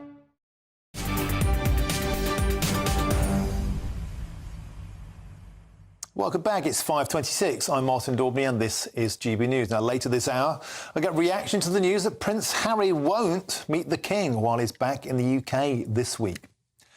Now, the mother of a victim of the Manchester Arena bombing has begun a 200-mile walk to Downing Street to demand stronger protections against terrorism in public places. Figan Murray's son, Martin Hatt, was one of 22 people who were killed in May 2017. And GB News' North West of England reporter Sophie Reaper has this report. On the 22nd of May 2017, 22 people went to a concert at Manchester Arena but never returned home. One of those people was Martin Hett, murdered by suicide bomber Salman Abedi. It's 7 years nearly, and I still can't go to bed before about 11ish because I feel so ashamed and guilty as a mum because I was fast asleep in bed when he died, and I can't reconcile that. I've got a Martin-shaped hole in my soul somewhere, and that'll always be there. After the attack, the Manchester Arena inquiry found serious failings in security on the night, which could have prevented it from happening.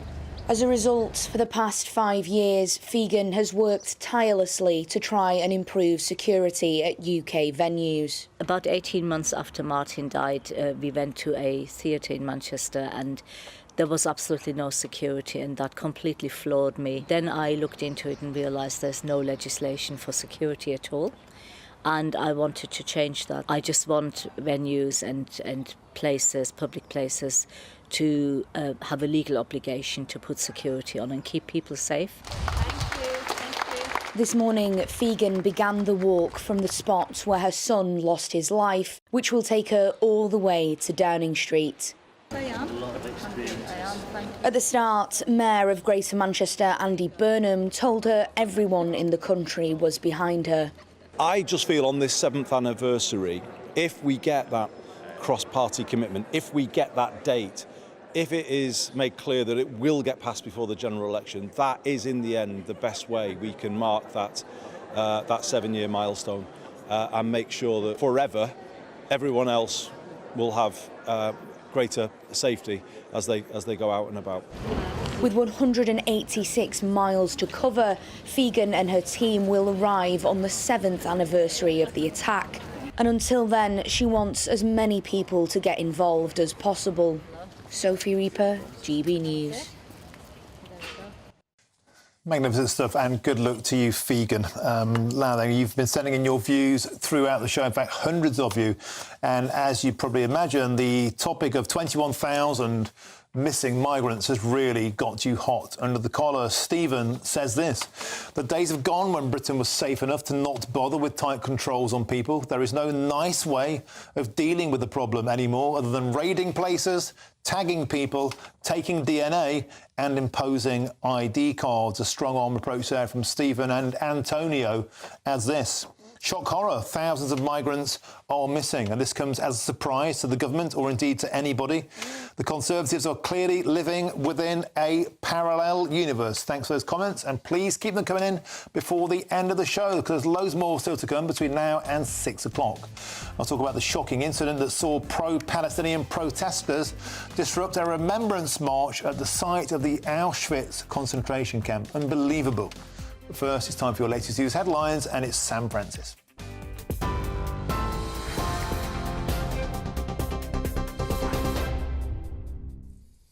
Very good evening to you. It's just gone 5:30. Let's take a look at the top story this afternoon. The Defence Secretary has stopped short of blaming China for a hack on the Ministry of Defence, but says the involvement of a foreign state cannot be ruled out. China has strongly denied reports that it was behind the cyber attack, calling the accusations completely fabricated. Names and bank details of some Army, Royal Navy and RAF personnel, as well as some veterans, have potentially been compromised. Speaking in the House of Commons in the last half hour, Grant Shapps says it shows the world is becoming a more dangerous place.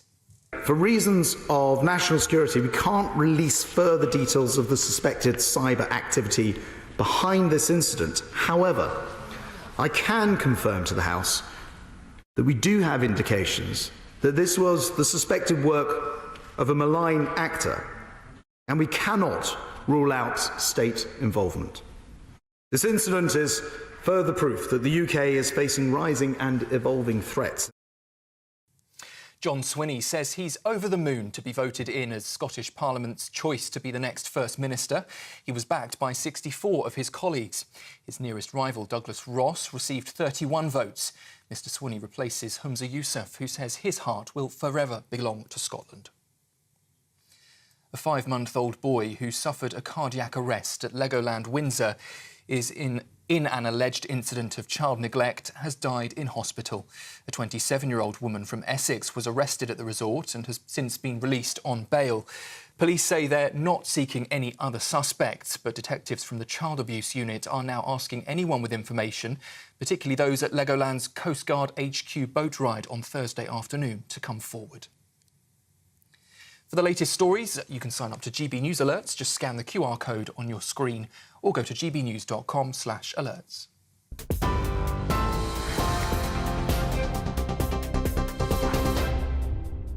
Cheers Britannia Wine Club proudly sponsors the GB News Financial Report. And here's a look at the markets this evening. The pound will buy you $1.2537 and €1.1638. The price of gold tonight is £1,846.64 per ounce. And the FTSE 100 has closed the day at 8,313 points. Cheers Britannia Wine Club proudly sponsors the GB News Financial Report.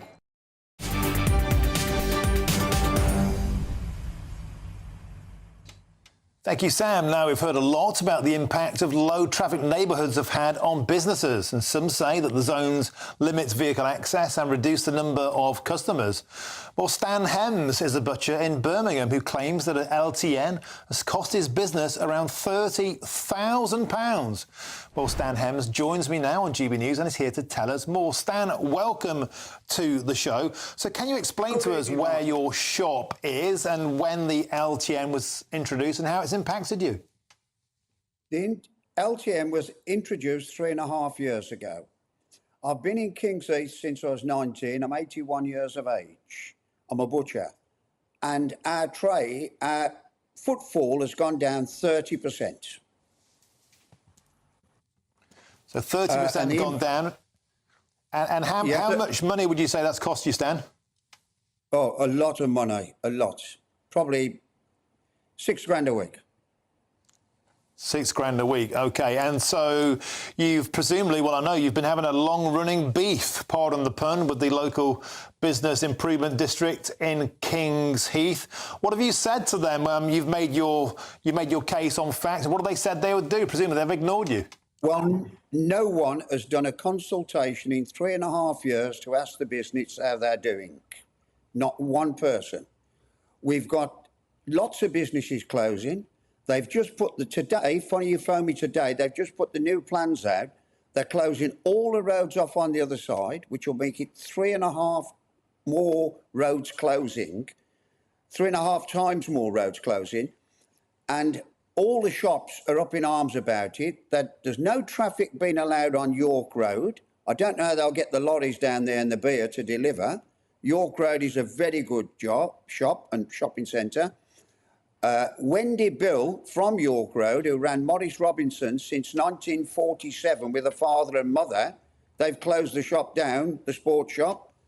And a lot of businesses, if they hadn't got long leases, they would just move out. They've told me this. I also chair King's Heath Business Association, representing 190 businesses. So this is the problem we've got now. It's absolutely terrible what they're doing.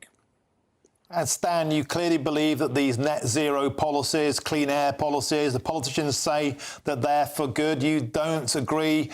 What would you like to say to them if they're listening? What would you like to be done about these LTNs in your area? Well, all the businesses pay a lot of rates, and the businesses, the district was the busiest district out of Birmingham. And anyway, they're all closing. So I'd like them to say, reconsider and ask the businesses what they want, not just close these places down.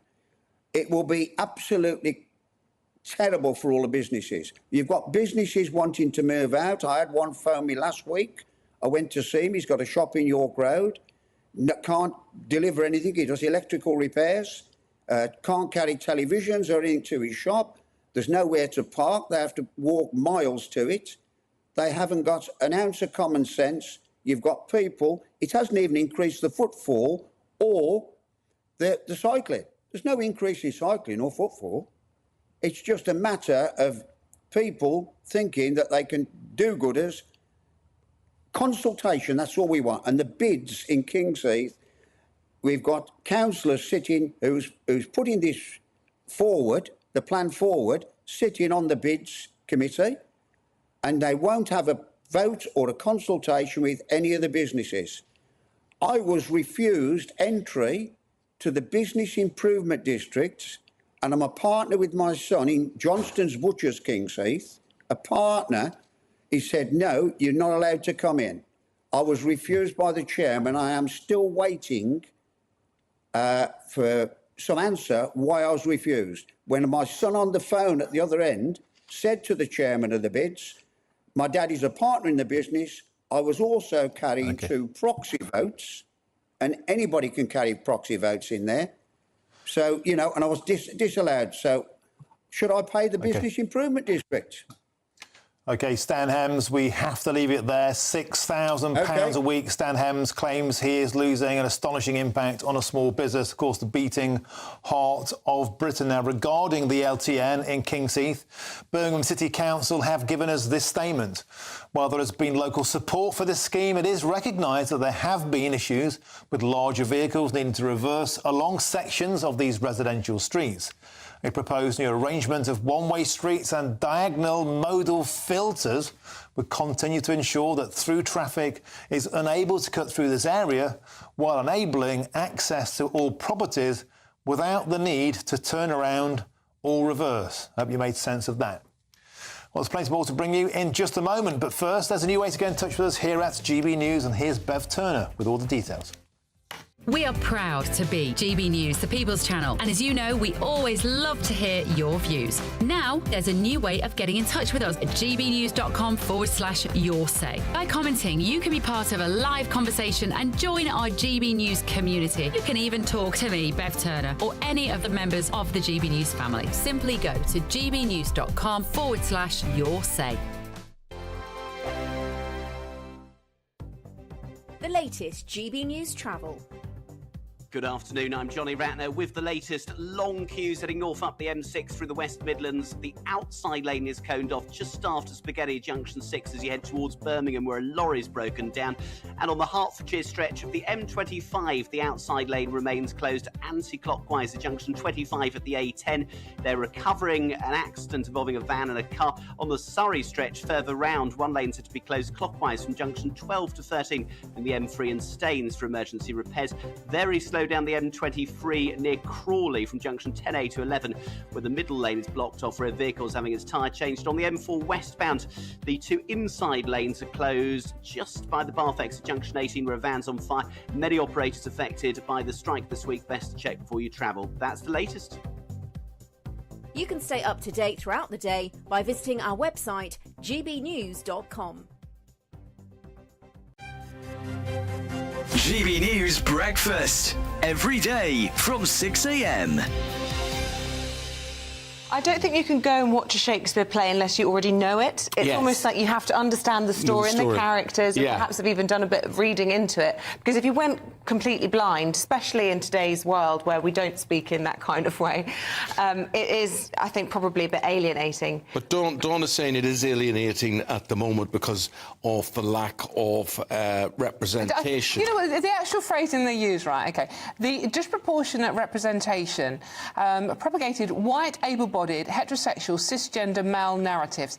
I'm sure there's people sitting in a room going, what's the most ridiculous thing we can come up with today? Yes. But are really just chuck all these words at it, cisgender, and it's just insane. Of course, Shakespeare was what it was back in the day, and that's why it's mostly blokes and they're mostly white. And lots of speculation that he was actually gay, isn't there? Because he never really saw Anne Hathaway very often and stayed away a lot of the time. I don't know, maybe he was a big He might have been transgender for all I know. I mean, I don't... Biggins, I'm looking at you. No, I think you're right. I mean, you know, I think that goes for the profession too. I mean, I do think I mean, I remember seeing Macbeth in London with Judi Dench and Ian McKellen, and it was one of the most exciting evenings ever. And it was a cold night at the Donmar Theatre, outside and inside, and that gave it atmosphere. There are certain things that you go along and see something else, and you think, I'll walk out in the interval. Yeah. Macbeth is a sexy play, though. Let's talk about, there's so many. Can I live to be 100? Oh, this is depressing. I think it is depressing. I like to stay here now. I don't want to live to 100. Don't say that. I'm right behind you. I don't even want to. My father died at 63. That'll be me gone this year.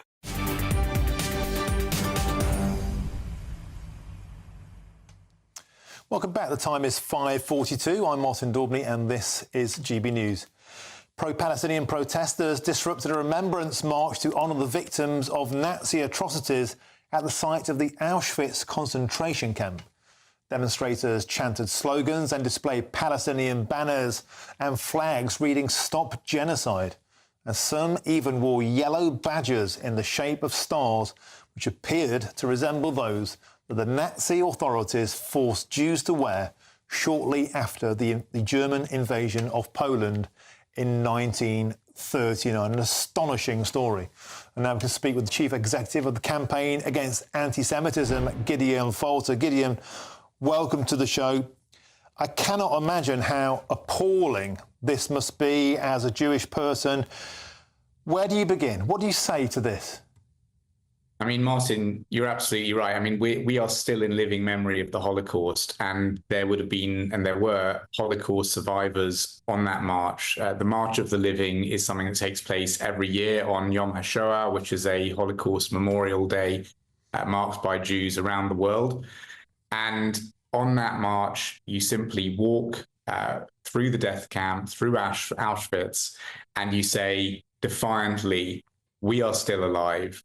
We have not perished. We will continue to live even long after the Nazi regime is gone.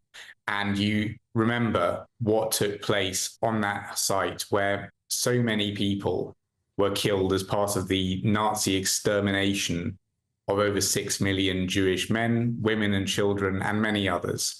And for protesters to come along and protest against that, you've got to ask, what were they protesting against? If they oppose the March of the Living, what must they be saying? They must be saying, one assumes, that they have some kind of a problem with the fact that Jews are doing this, with the fact that Jews have survived and are continuing in this way. And you just wonder what on earth was going through their minds when they not only decided to go to this thing, but they decided to go and start wearing yellow stars. And imagine what Holocaust survivors were thinking, having lived long enough to see the site that they were liberated from by Allied troops, finding that now there are people there protesting, almost using the Holocaust as a weapon with which to beat Jews. It's horrific, absolutely horrific. And Gideon, I have a comment here from a Canadian living in London who attended that march, a Jules Kaufman, who said it really shows that they're here to continue what Hitler set out to do, that Hamas stands on the shoulders of the Nazi regime. We will never let that happen. Gideon, this is sacred ground, a sacrosanct moment to address the evils of history, to ensure that it never happens again. Why, oh why would they choose to target something so sensitively? Do you think it may be grotesquely deliberate?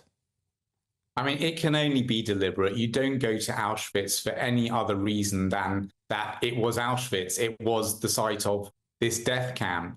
And for these people to turn up, not only in living memory of the Holocaust, but let's not forget, we're only a few months now since October 7th, when genocidal Hamas terrorists went and committed the worst massacre of Jews in living memory since the Holocaust. And those people then turned up, these protesters have turned up in order to sort of goad the Jews on the march. And I think it's the inevitable conclusion of two things, really. One is that for a number of years now, people have been trying to universalize Holocaust remembrance. You may remember Jeremy Corbyn tried signing an early day motion in Parliament to change Holocaust Memorial Day to Genocide Memorial Day. There's this constant attempt to sort of universalize the Holocaust, to take its lessons, to take it essentially and say it's not just Jews.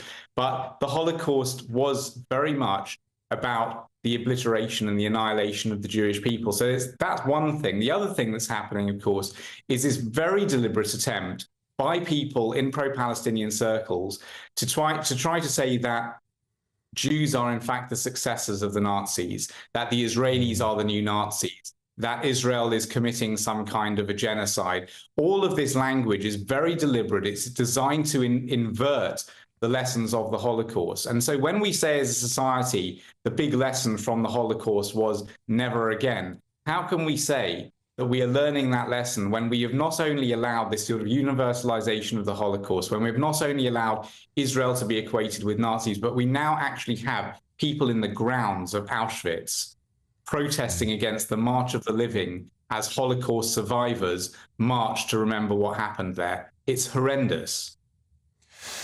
Certainly is. Gideon Falter, the Chief Executive of the Campaign Against Anti-Semitism, thank you so much for sharing those thoughts with us here on GB News.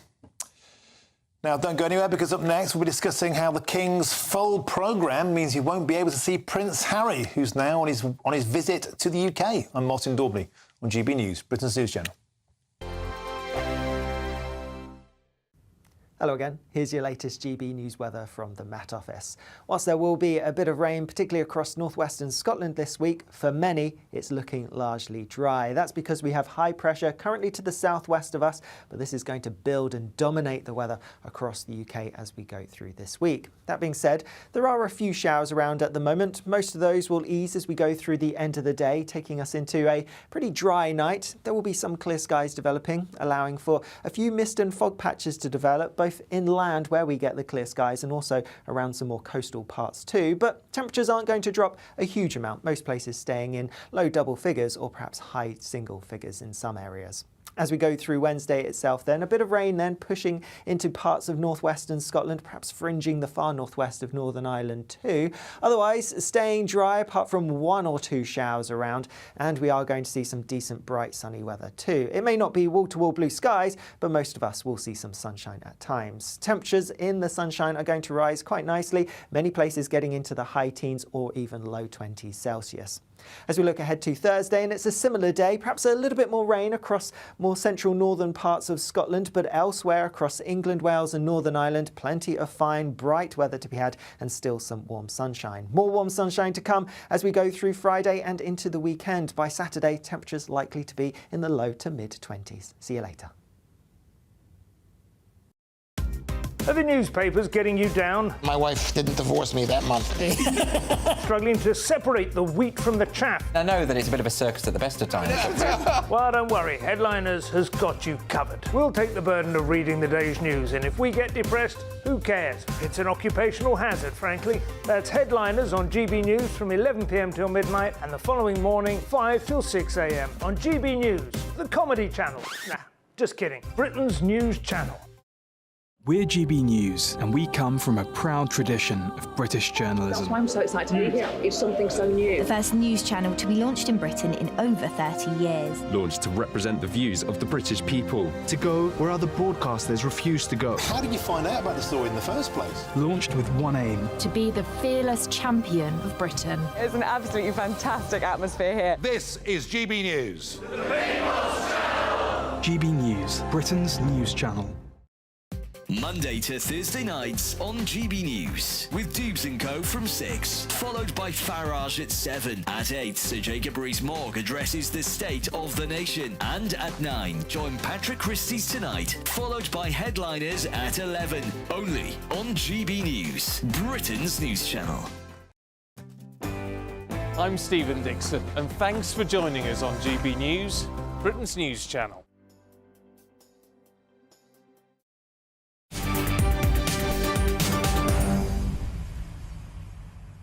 Welcome back. It's 5:51. I'm Martin Daubney on GB News. Now, Prince Harry has arrived back in the UK. Hurrah! But he won't meet his father while he's here. Well, joining me now to discuss this is a former royal correspondent, Michael Cole, the legend. Michael, welcome to the show. So, it's the coronation week, and it seems that Harry's got the old royal brush off. Martin, this is a right royal flea in the ear from the king to his younger son, fifth in line to the throne, Prince Harry. extraordinary. In royal terms, this is big medicine. For the king to say, well, my diary is too full to see you, son. I mean, that's what the sort of thing you say to people you don't hardly know. And the king says, I hope to see you sometime in the future.